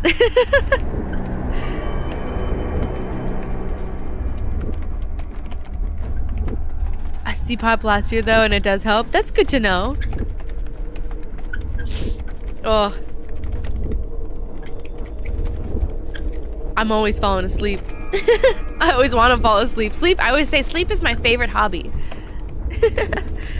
I'm always just on any time zone. I don't even know what time zone I'm on.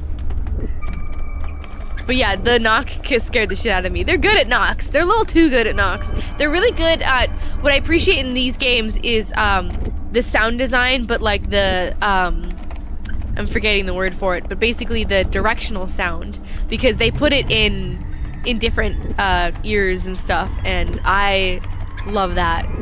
I mean, I hate it because you're like, which way, but it's great. It's good for horror.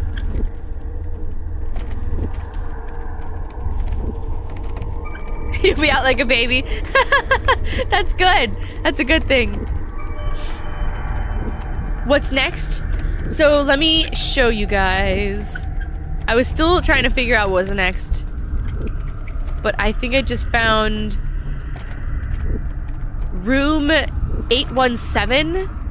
So it just came out this month, and it's like old school horror, and there's some like puzzles and stuff. They say it's like an ancient horror that's lurking, based on true events, so, but it's like investigative. Like you're trying to find out what happened in room 817. That's the one I'm leaning towards. And And yeah. Then we can always also go to, I was gonna look at Shinkansen Zero from Chilla's. And I'm a little bit behind on Chilla's. I mean, I've got to play the rest of their backlog too, but I was gonna play Shinkansen and then what was that one? Jatsu? So like we could play one of those too as well. But I was thinking 817 because I haven't really heard of it. I think it would be kind of cool. So, and it would, I think it matches the theme of this one, but I heard Shinkansen is really good. Oh, it is, whatever this is? Ooh. Harry, have a good night. Have a good day wherever you're at. Catch you later. Hope you got spooked. But yeah, I'm thinking like maybe one of those two. I don't know anything about Shinkansen other than it's good. Like I've been seeing people kind of go through on the channels. I've been seeing people play it. I haven't watched it. I don't know even what the premise is, but everyone's saying it's really good. So I'm here for it. We should play that one. What is the premise of it? Should I check?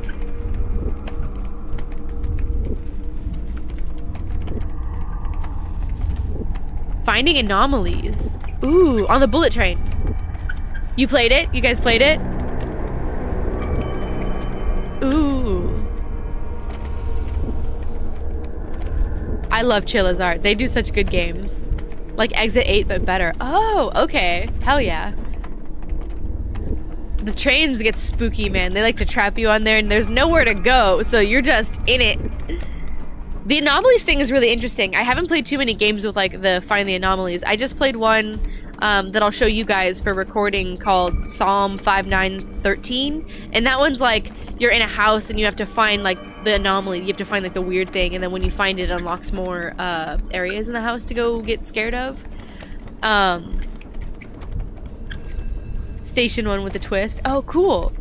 But yeah, because they have, exactly, the narrative-driven element of Chilla's is good. And they're always like, well, not always. They're usually like kind of realistic in their horror. So it makes it worse because it's like plausible. I think the only one that I played that isn't like that is, I think, the Convenience Store, where that one was like straight up demons. But the rest of them are like based in kind of a sort of realism in a way. Like it could happen in real life, you know, the parasocial and things like that. Hey Hamza, how's it going?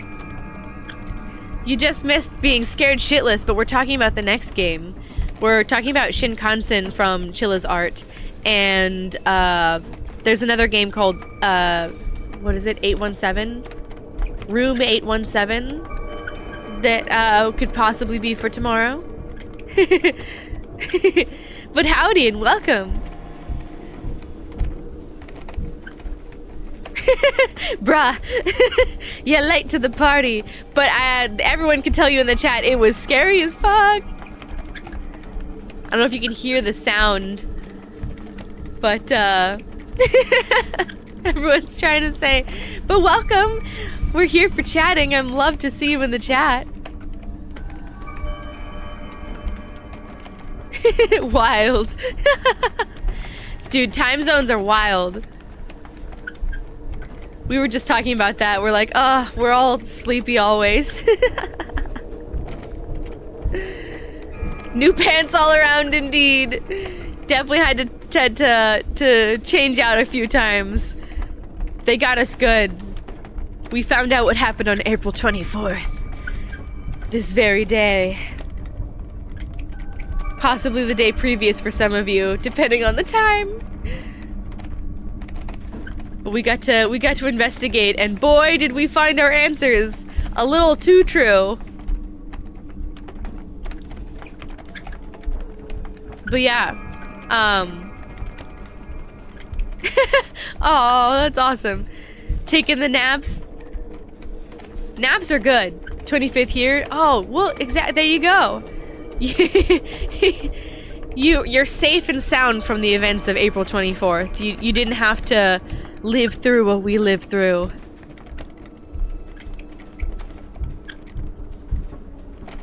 You got to avoid the snuff films. the scary events.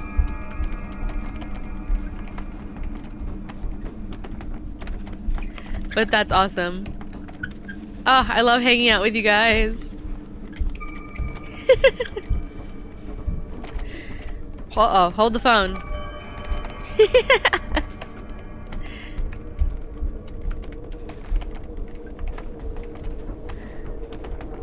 Oh, you'll definitely have to check out the VOD. Be ready to be scared. But yeah, I was thinking about those two games for the next one. What do you guys think? Do you guys want to see Chilla's or do you want to see this other one? I'll leave it up to you. They both look really good.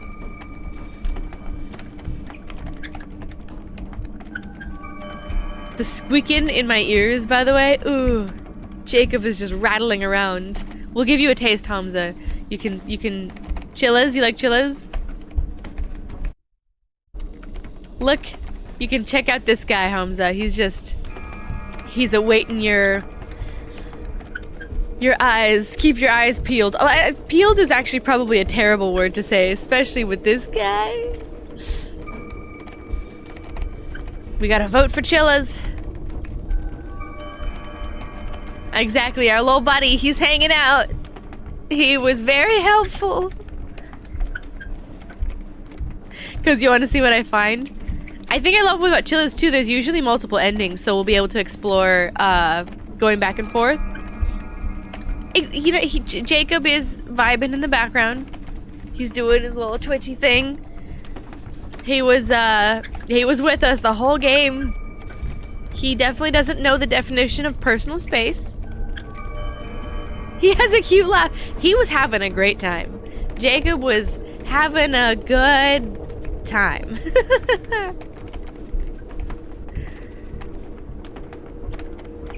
He was everywhere also. All over the place. Very sweet. Probably could use a hug. And a lot of bandages. Probably some eyelids as well. And a mask. In general. Not to be rude. But, you know. My favorite kind of horror games. Again? Let's play it again! My favorite types of horror games, I don't know. I mean, I love them all. I love games like this where there's a good cross between story and scares. But I've always loved story-based things because, as you guys know, I love to, like, unpack things. I love to think through things. So I kind of like when they're more investigative, I would say. Like, I love going and, like, doing the work for it. Like building the, like, trying to think about what's going on, trying to put the pieces together. But I also do love the scares. I mean, well, love is a strong word, but I embrace the scares. You know what I mean? I like how they did the pathway in this one instead of giving us a lit up path. Oh yeah. I mean, they did a good job of, like, keeping you... With this one, they did a really good job of, like, guiding you through the hallways, and it was dark enough, but you could see, like, they would plant people, like, in the distance, and you could, like, kind of see them, and then you got closer, and you could actually see them, and you're like, no, I'm good. I'm good. Exactly, Mr. Kiki. Indie horror games. That's the way to go. I wonder why indie horror games and indie horror films in general, they just have this charm to them that is so well, like, put together. At least most of them. I mean, some of them obviously need a little help, but overall, like, games like this, like, they're so well crafted and they're simple enough that it makes things consistently creepy. And they're always, I think what I love about the indies as well is that they always focus on the little things, the little details, like sound design, right? Like having the different directional sounds in your ears, like the knock that scares the shit out of us all, you know, the different ways in which they pay attention to, like, kind of the little things, does a lot for it, for them. For a lot of the indie games. The scariest game we played on the channel? Ooh, that's a good question. I think they could judge by my screams. A lot of I screamed in some of them. Oh, man. You can reduce the rendering. Yeah, I mean, people will forgive kind of lesser crisper footage. Like the VHS filter helps indie games a lot and things like that. Most people don't, but oh, found footage horror is fun.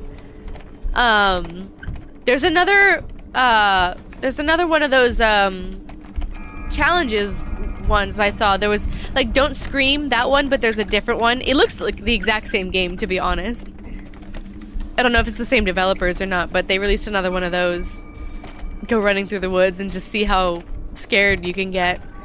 But yeah. Resident Evil 4 Remake was amazing. You're in Chapter 9? Hell yeah, Alex. I could play that game forever. As everyone knows, I mean, you guys watched it. Me playing that game through all of the levels and all of the things. I'm still one day gonna make my way through the rest of the challenges just to get more of the achievements in there and I'll have more fun with it, but I haven't had the time to. But that one's good. It's a good amount of scary too, especially the first time you play it. Just kind of like Village. The first time you play Resident Evil 4 and 8 and 7. I mean, 7's scary even upon replaying it. I think Village is scary when you first play it, and then you get used to it. Same thing with 4, I would say. The scariest one on the channel, it's a good question. Depart scared the living shit out of me. That one I go to, like, first.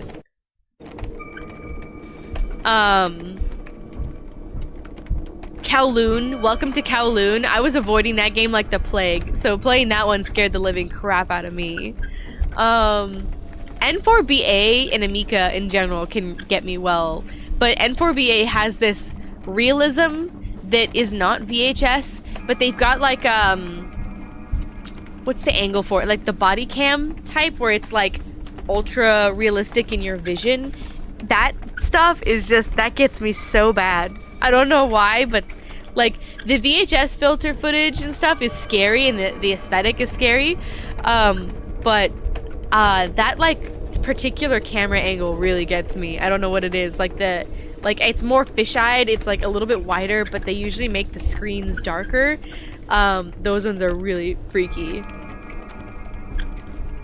But yes, the trauma angle for indie horror, it's either from the perspective of the killer or it's investigating what happened and uncovering like who did it. I mean, I was thinking, I mean, with what was it? Reveal. I want to say the circus game. Reveal and Father's Day, both. I mean, they both had that same, like, what I liked about those games is they took what you know about some indie horror tropes, like amnesia, right? The selective amnesia that you get, like I did something horrible and I don't know what I did, and you play through it to discover what it is that you as the character have done, you know, especially to the people that you love, the people around you, and you're like, I don't remember murdering everybody, but I did. And taking those tropes and then spinning them on their head, those two games did a really good job of playing into what you think you know. And I love games that are a little bit more crafty like that.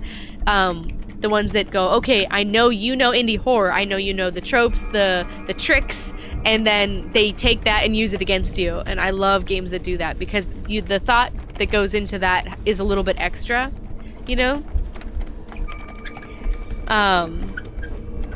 But yeah, with indie games, there's definitely not a standard, and each one is kind of different. And there's a lot of different types. I mean, you even have like kind of you guys were talking about like the drawn horror, like there's like the 8-bit horror indie games. There's like kind of the hand-drawn aesthetic ones. They do have like really well done stories because they're relying on the simplicity of like simple mechanics, but it makes the stories complex in a way, so one kind of makes up for the other, I feel like, but always usually well-rounded.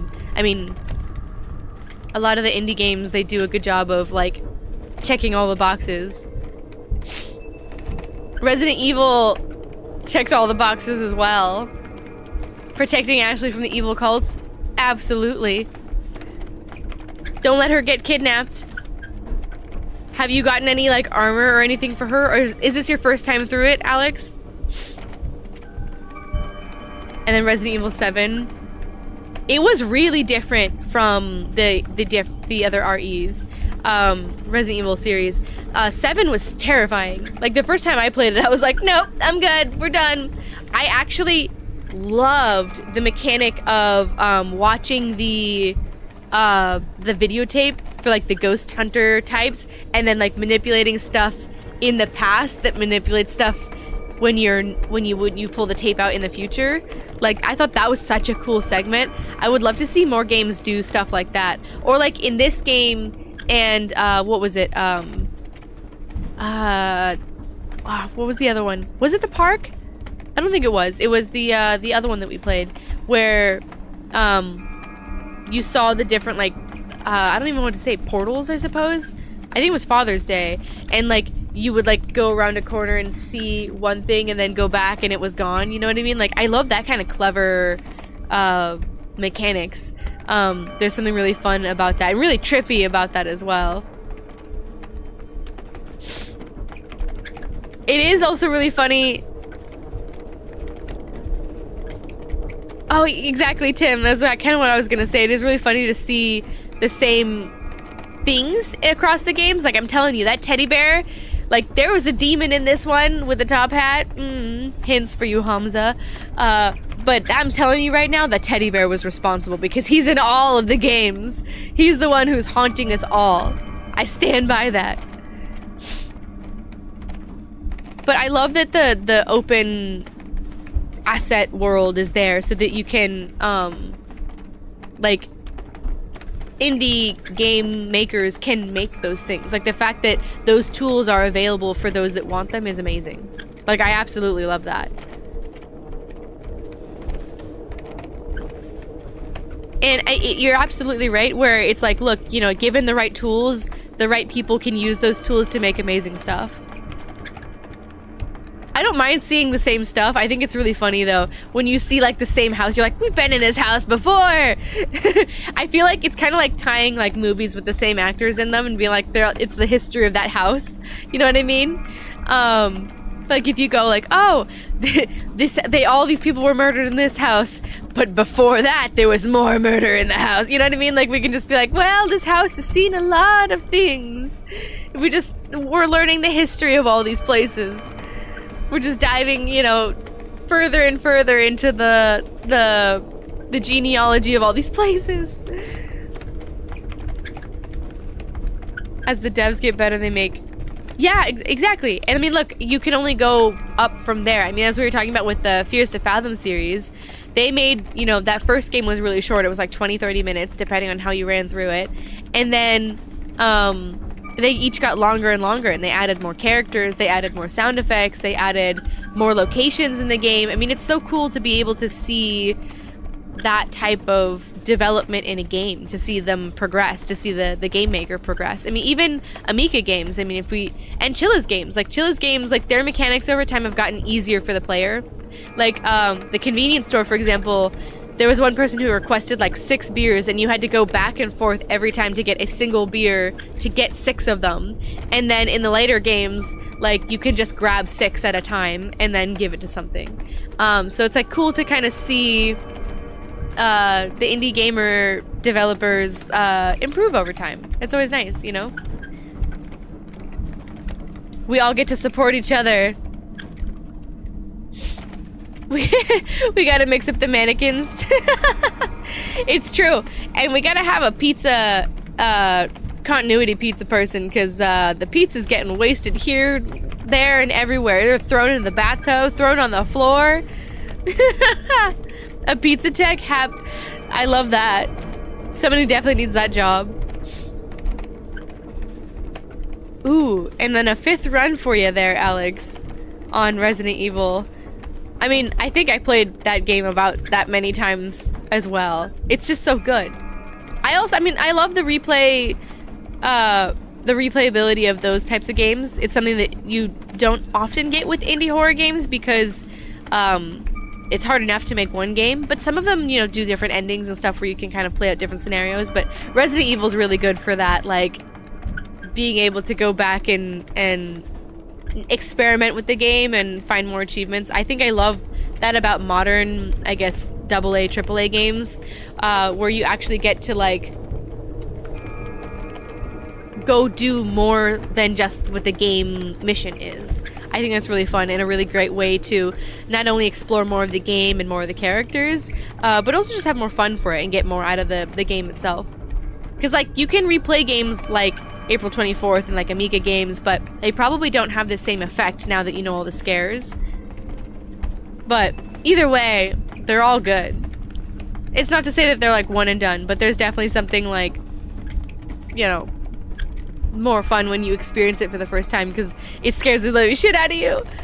Although a lot of those you don't remember, you just kind of remember them in the ether and then you get scared. I mean, I'll be scared no matter what. That knock in my ears, I was like, nope, I'm good. In this economy, we can't be wasting pizza like that. It's true.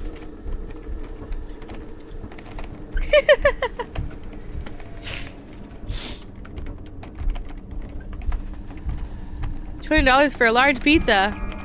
Any pizza that's thrown in the bathtub is wasted pizza. Unless we can take it with our bills.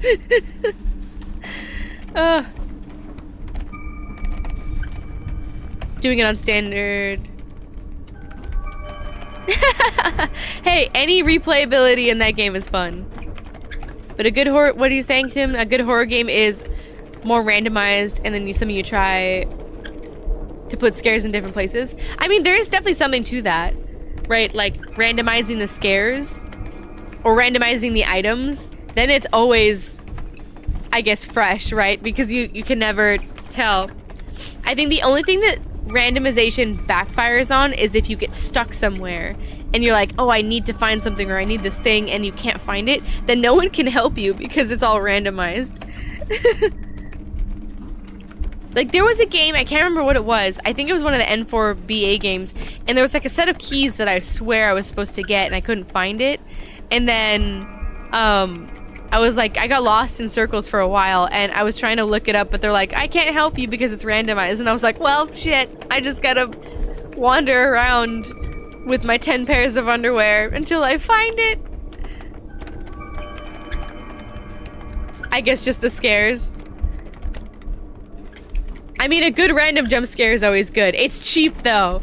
I like the ones that build. Like, I think this game does a good job of it, and Emika Games does a really good job of elongating the tension so that you have an edge that you're standing on, and they do a good job of releasing that tension just a little bit, like giving you a scare enough that it like it spooks you, it makes you jump, but it doesn't release the entire tension, so you're still suspended. And then they kind of tease you along the way, and then they set things in place, like the girl right standing in the corner being able to see the silhouette of somebody. Like that type of a thing is, I think, my favorite type of scare, because you can feel that it's coming, but you don't know how long they're gonna drag it out for. And I think that's one of my favorite things, because however long you can hold that tension is however good that scare goes, because once you let it out, you have to restart at the beginning. It's the same thing in movies. And if you do jump scares all the time and you're constantly releasing that tension, it gets, I don't want to say it gets old, but you lose the effect of the scares, because the pacing of it really adds to that kind of thing. And I think that that's something that games that have like a story do well to utilize, right? Because you're doing your best to explore around a place and you have a purpose for something, and you know to expect some kind of scare to happen, but that kind of was very threading the needle between like these tiny like knocks and chains and sounds that will like kind of get you just a little bit, and then boom, they hit you with like a big one, right? That's always a good one. When they scare you out of nowhere, it's always going to be scary, because loud noise combined with something that like pops up in your face is always scary, but it's not like terrifying. You're not like, oh my god, I'll never sleep again. It's like just startling, I guess is the word. It's true. I mean, different players play at different paces. I've seen people just blow through hallways and they just run and then they can't do it, but Exactly. Like it's kind of one of those things where like sound design, if everything is loud, then nothing is loud, right? If all of the sounds in your game are all coming at you at one time, then it nothing in particular stands out. So I think that's like guiding the tension, being able to masterfully guide a player through a game, I think really takes skill and really takes a special kind of thought behind it, because knowing where they're gonna go and where they might go and anticipating what they might do like adds so much because of what you're able to do with that tension. So, you know, we didn't have to go towards Jacob's room in this one, right? But they knew that you would. And if you stood around there long enough, he came out to scare you. Right? Things like that. Or like looking at a window, or anything like that. Like I think the Alice one, for example, like setting the expectation and then whether or not you follow through with it, that's always like a good one to play with as well, right? She popped up in that chair and we were expecting her to like jump when we came near her, but she didn't. But yeah, like those types of things, the dynamics, exactly like Hamza was saying. But yeah, I mean, you guys are spot on with it. I mean, I think we all know what we appreciate in horror when we gotta change into our second pairs of pants.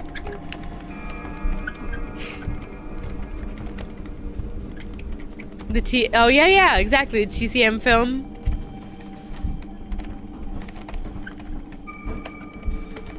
I mean, that's why, that genuinely, because that's why low budget in general is really good, because you have to rely on those things.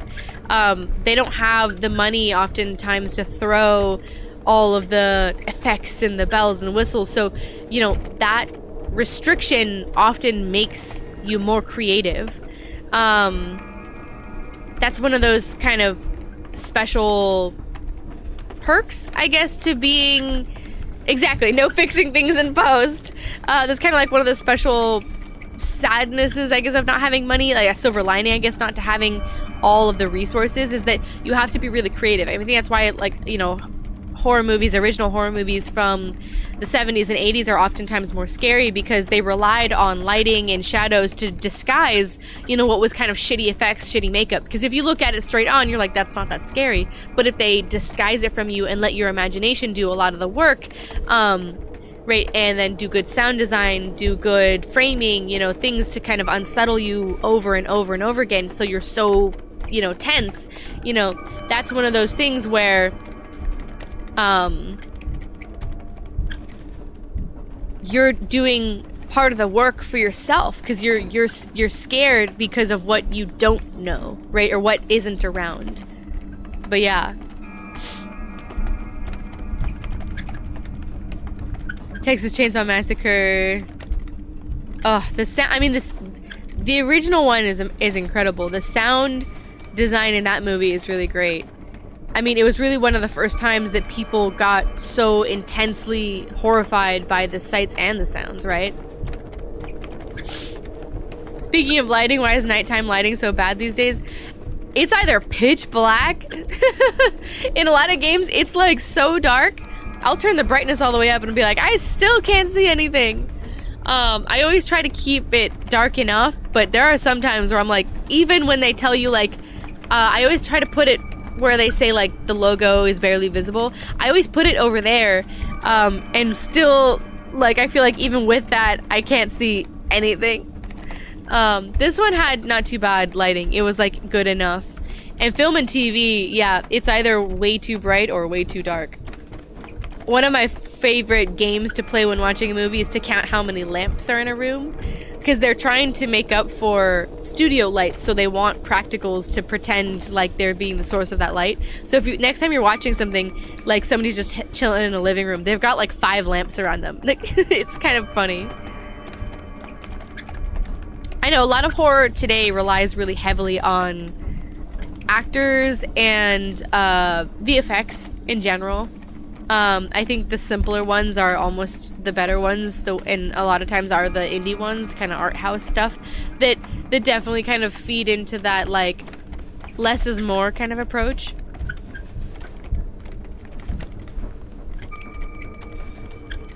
But, I mean, it's an accomplishment to make anything at all. It's always hard. I mean, art is hard in general to put something together. But that's something I love the indie world for. They're always doing it. Skinamarink was interesting. That one was that was like true art house, I would say. You had to do a lot of thinking and like really put a lot of pieces together.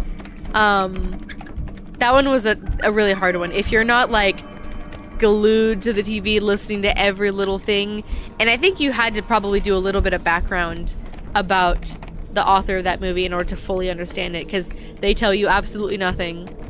I did not watch The Outwaters. I don't know that one. Any recent horror films I've enjoyed? Good question. I'm trying to think of like recent horror movies that I've watched. I haven't watched too much. I did manage to watch Baby Reindeer, I think, on Netflix. I wouldn't call it horror. It's more thriller. It's about a stalker that stalks this comedian, and he's starring in it and wrote it. And he evidently it's been a play, but it was a real story, and it got so extreme that I mean, it took years, but he eventually got her in jail and things like that. But I think the staggering thing about that is how mentally fucked up that one is. Skinamarink was really interesting. I don't know that I would recommend it for people that aren't like super art house. Yeah, I mean, Bad Eyesight, the movie was blurry. Like 90% of the movie was blurry.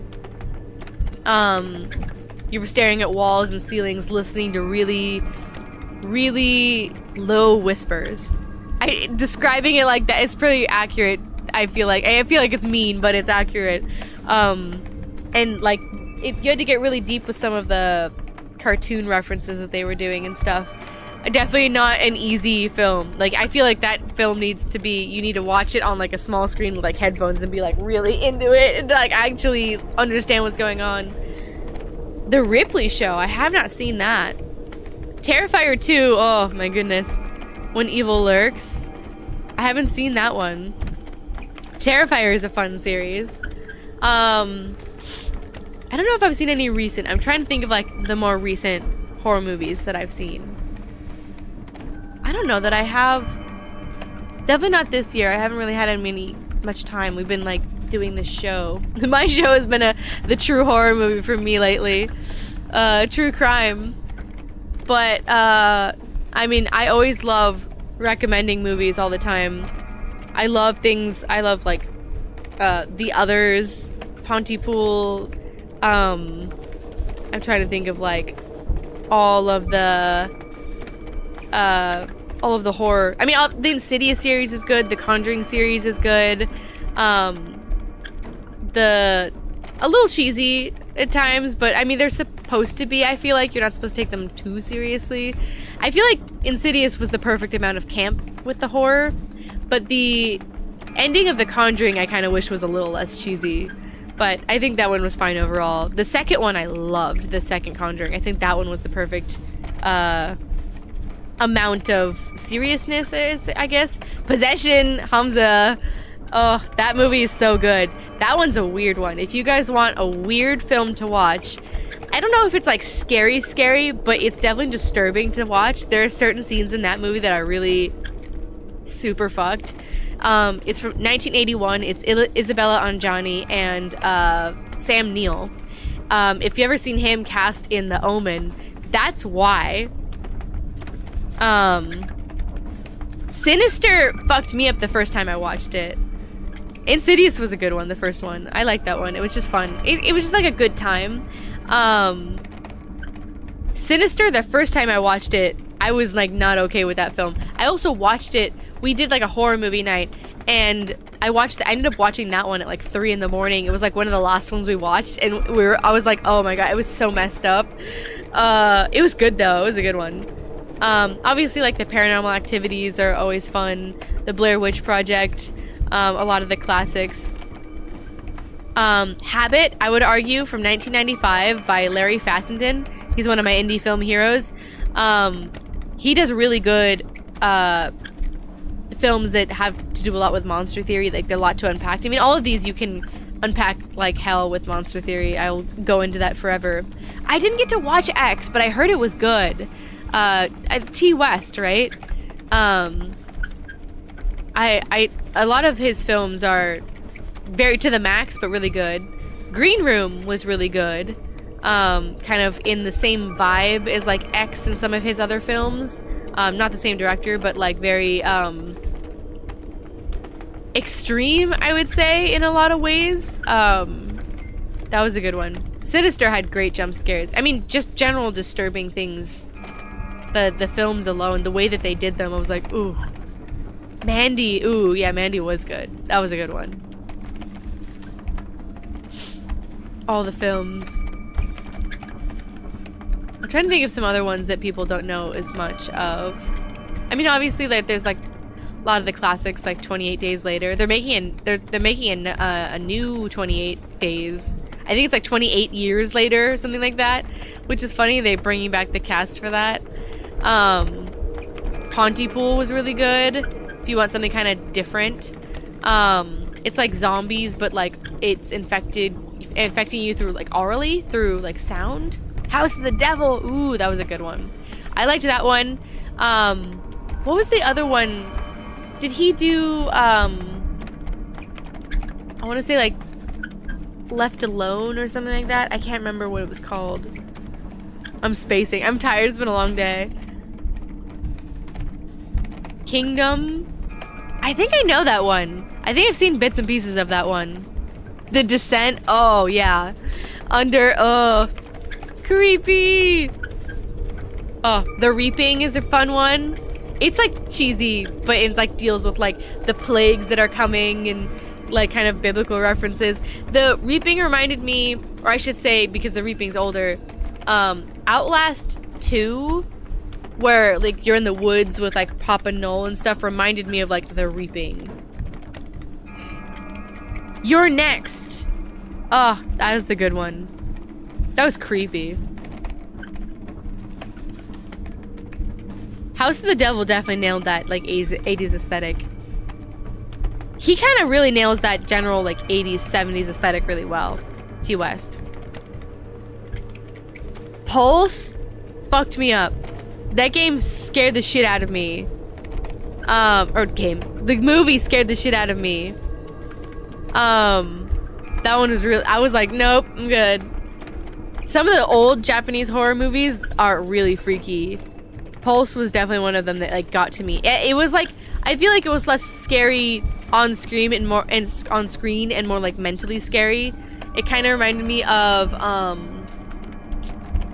it didn't remind me of, but like there are certain movies that like they're not scary like visually horrifying, but they like get under your skin and then they like mess you up mentally scary. Pulse was one of those for me. Oh, what was that?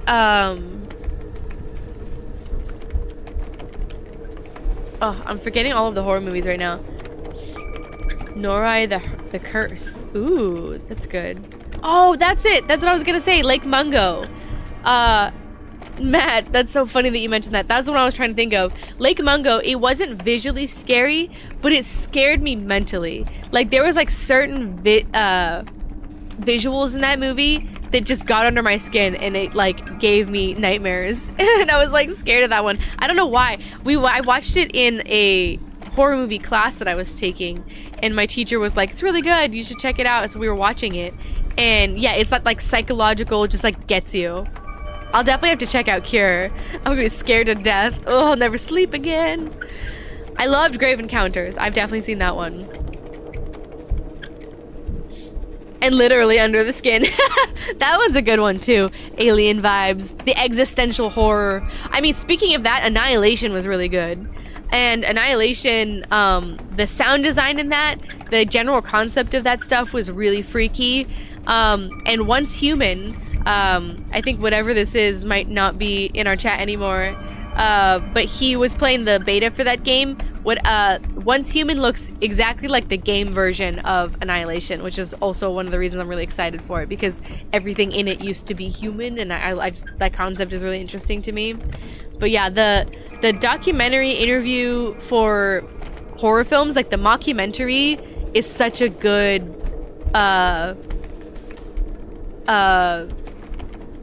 setup for it. I agree with you, Matt. Who was it? There was this one that scared me when I was younger. What was it called? The Fourth Kind. That was a mockumentary, and I thought it was real at the time. I don't know why, but it scared the shit out of me. The Wailing was so good. And Train to Busan. Me and Hamza have memories with that film. We were at a secret film fest, and we watched the very end of that film. We missed the beginning of it because we had watched another film, and we ran to catch the next screening and the ending of Train to Busan. We were like all in tears. Like, it was so sad, but it was so good. But that whole film is so good. I haven't seen the second one. I thought it was really weird that they made a second one in general, but I gotta watch it just to see and hang out with it. But I love Mila Jovovich. She was good in The Fourth Kind. I liked her in the Resident Evils too. I know everybody hates those movies and they're not like scary, but I grew up on those movies and I thought they were like fun. So I enjoyed them, and I had a crush on her for a long time because I thought she was just, I don't know, she was just badass. I wanted to wear like the Alice skirt from Resident Evil and then dress up like Jill Valentine from those movies. All good times. Korean horror is really up there too. So many good. I mean, there are like infinitely incredible horror movies out there.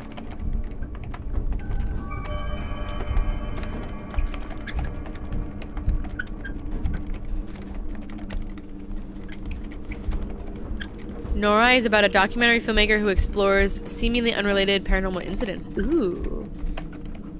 That's cool. I was trying to see if I had... Oh, you know what? Babadook was a good one.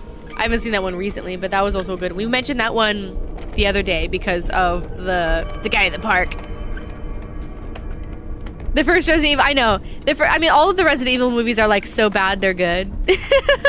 I think that's like the general vibe. I mean, they were terrible and they related in almost zero ways to the games, but they're just fun. Eyes. Ooh. Eyes kind of reminds me of like The Hills Have Eyes. I have not seen that one, I don't think. I think I've seen Twist though, but maybe like a long time ago. It's like vaguely in there.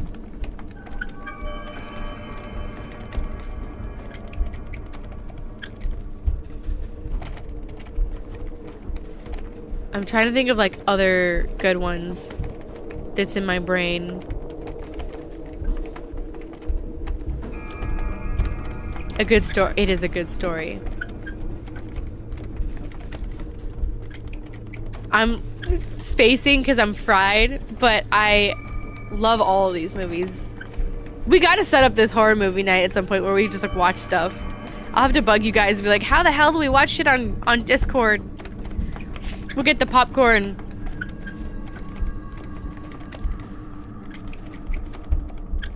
So good though.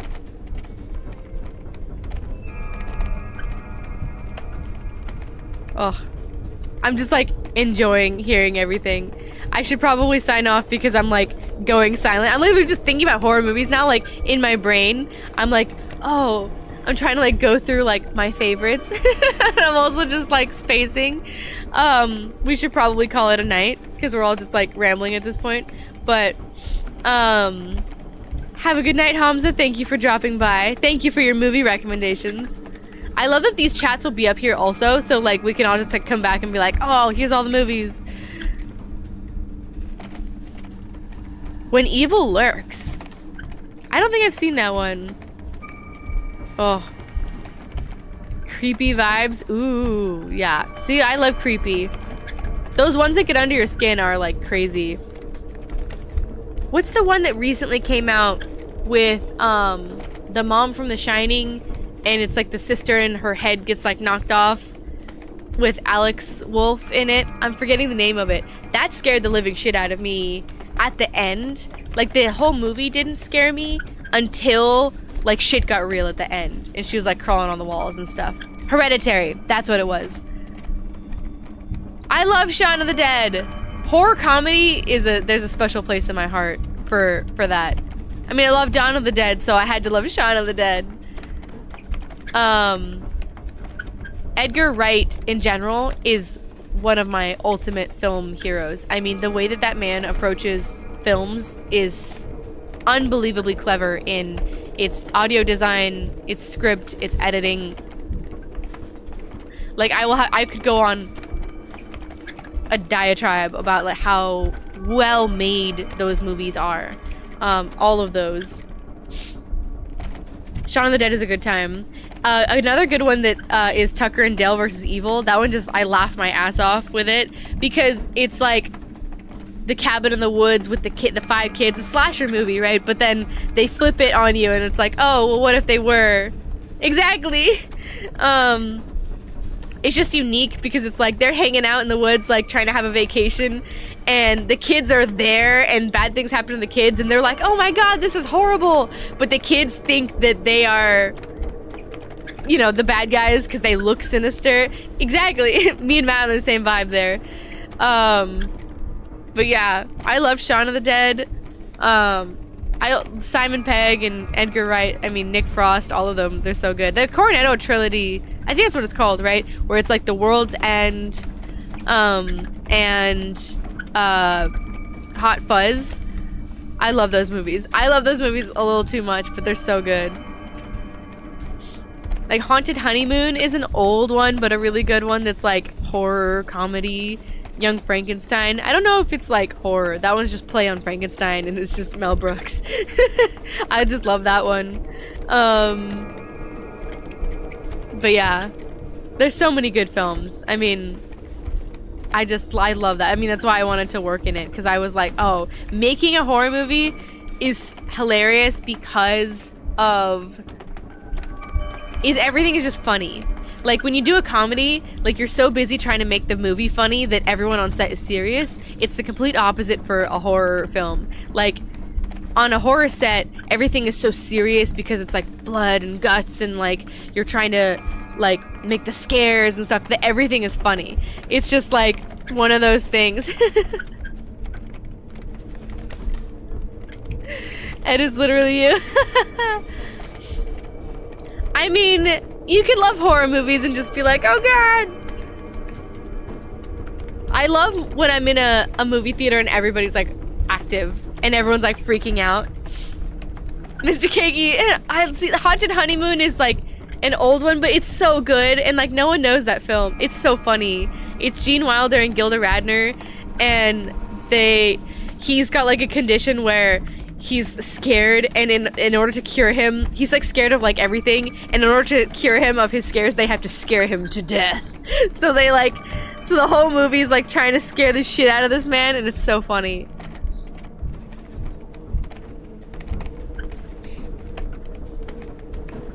I mean, movies and games are so good. But yeah, I mean, I think that's the beauty of like being able to choose your medium of horror, right, Matt?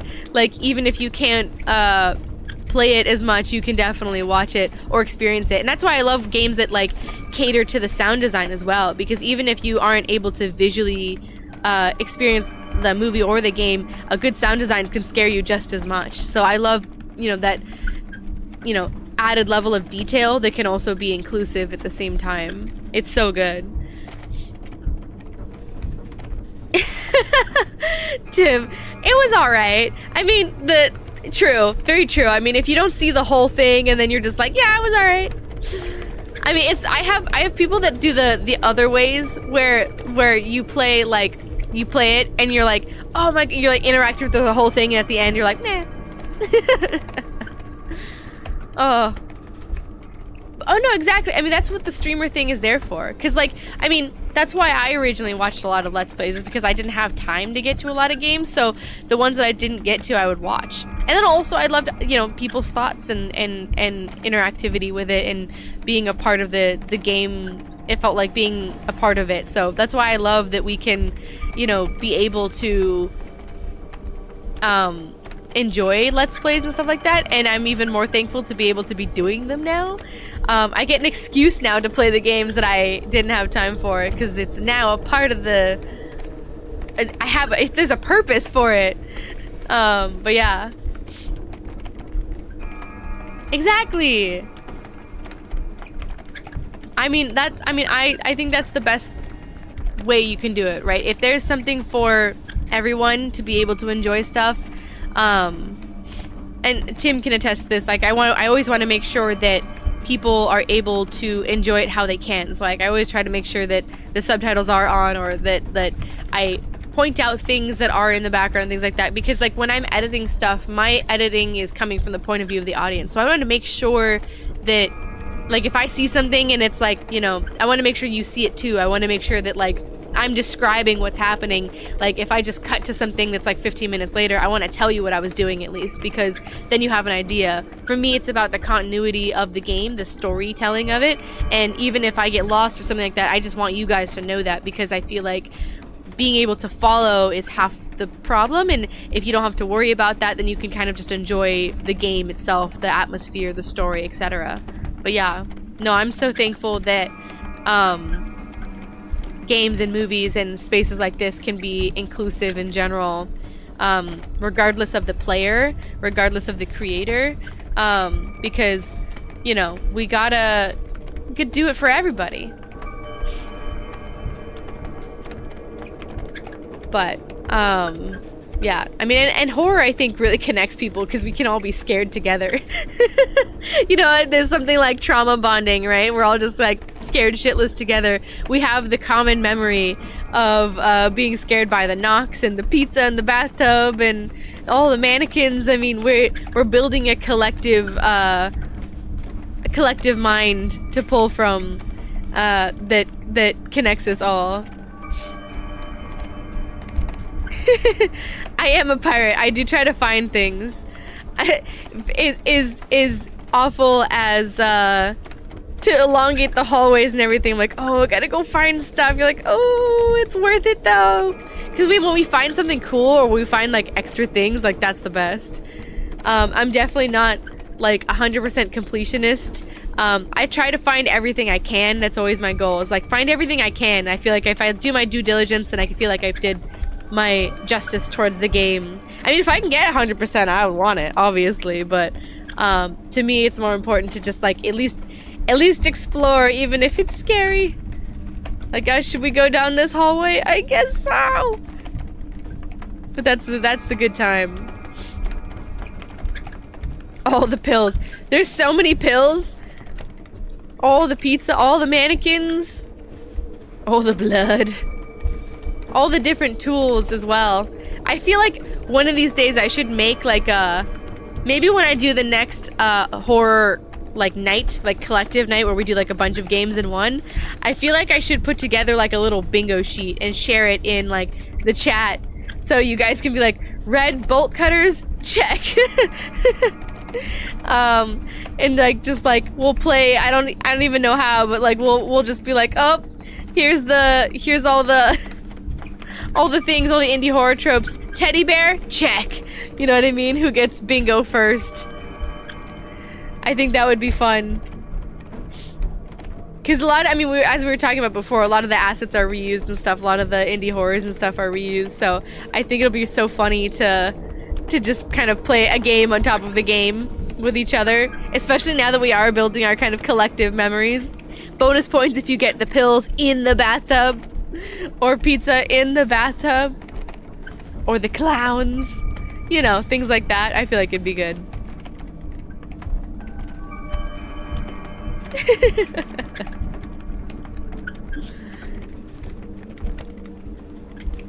Literally though.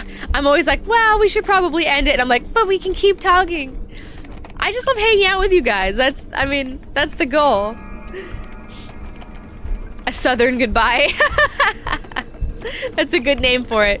Creepy hanging photos, exactly. Generators, fuses. I was just gonna say, exactly, Mr. Cakey, fuses. We're all on the same wavelength. We're all, see, it's the interconnected brain here. It's okay, I talk too much too. It's a fault of mine. I'm always like, oh, but you know, it's a good time, but also. But I mean, that's to me, like, that's the point of the lives, is to be able to talk with you guys. Like, I love the games, and they're so much fun, and I am much braver with you guys here, but I do love it. I always feel like I talk too much. When I edit myself, I always talk for, like, way too long at the end, and I'm like, cut that shit in half. People want to get on with their day. I'm always in that boat. I'm always like, well, because I want to explain everything. I'm one of those people that, like, wants to explain everything and then go back to connect it to what we did, but re-explain what it was to get the point, to like hammer it in. And it's always like that. I'm always like, okay, but this connected back to that thing, and that thing was, I'm like, we already talked about that. I'm like, they have brains, they heard it, you know what I mean? So, you know, you are the star of the show, Matt. You are the star. You guys are the stars. There would be no one to chat with if it weren't for you.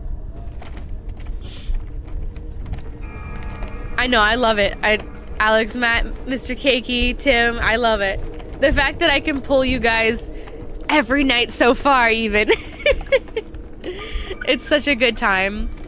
Like, I'm so lucky to be able to have not only the coolest people and just the coolest community, like people that genuinely love games, want to talk about games, movies. Like, this is what I wanted out of this channel. I know, Tim.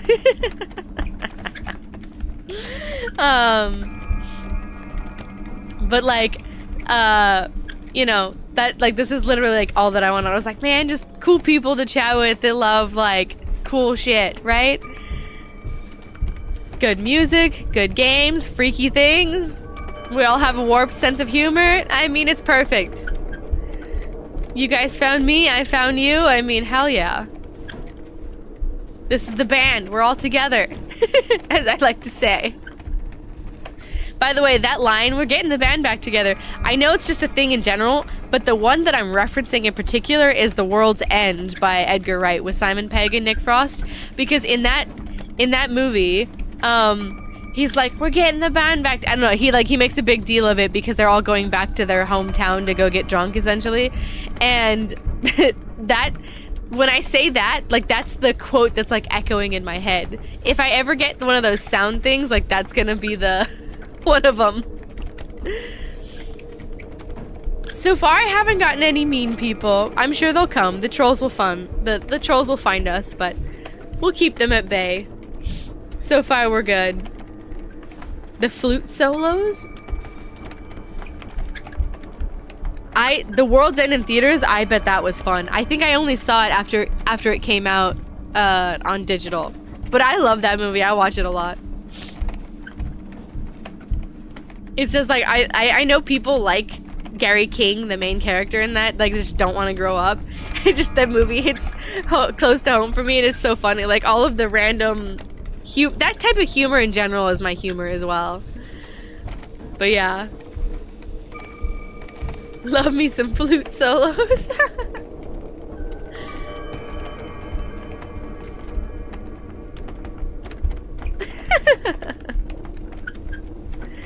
They really don't want to either.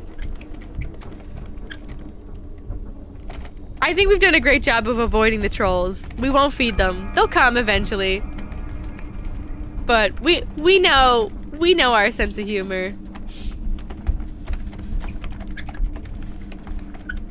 We'll be okay. But I love it. I enjoy every bit of it all the time.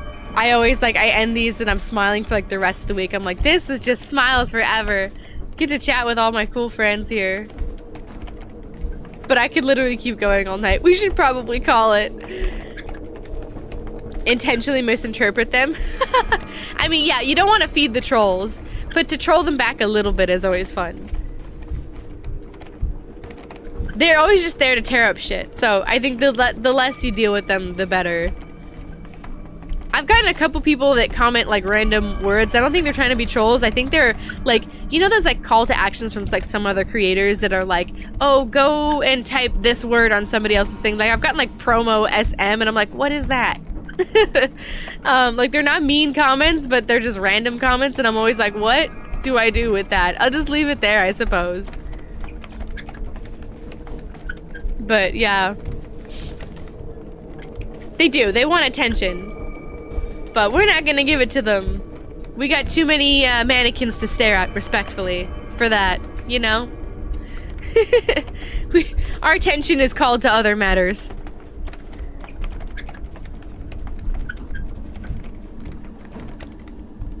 The what? I'm gonna be smiling forever after this week. The weird porno ladies on Twitter? What? I don't want to know. My search history is weird enough with my work. I'm always looking up like true crime this and then wrestling that, and you know, like we're trying to research like TV shows. My search history is weird enough. I don't need to know.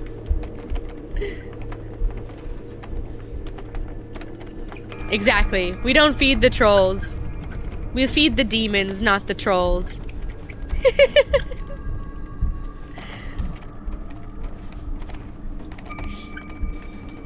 Respectfully. Exactly. Alright, I'm gonna call it weird porn bots. Oh, good. Well, on that note, respectfully, we will leave them there. I'll call it a night, guys. I hope you guys have a wonderful day or night wherever you're at. We will leave Jacob to twitch around in his chair. We've heard him enough. I'll see you guys tomorrow. With our next spooky game. Have a good night, respectfully.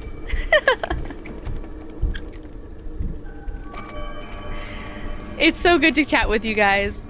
I will see you guys tomorrow. I should be about 8 o'clock. I'll put up the post and everything. You guys will see it. But it was a good chatting. And we'll do it again tomorrow. And then, yeah, we'll keep going from there. Feed the demons. I will. I've got some running around.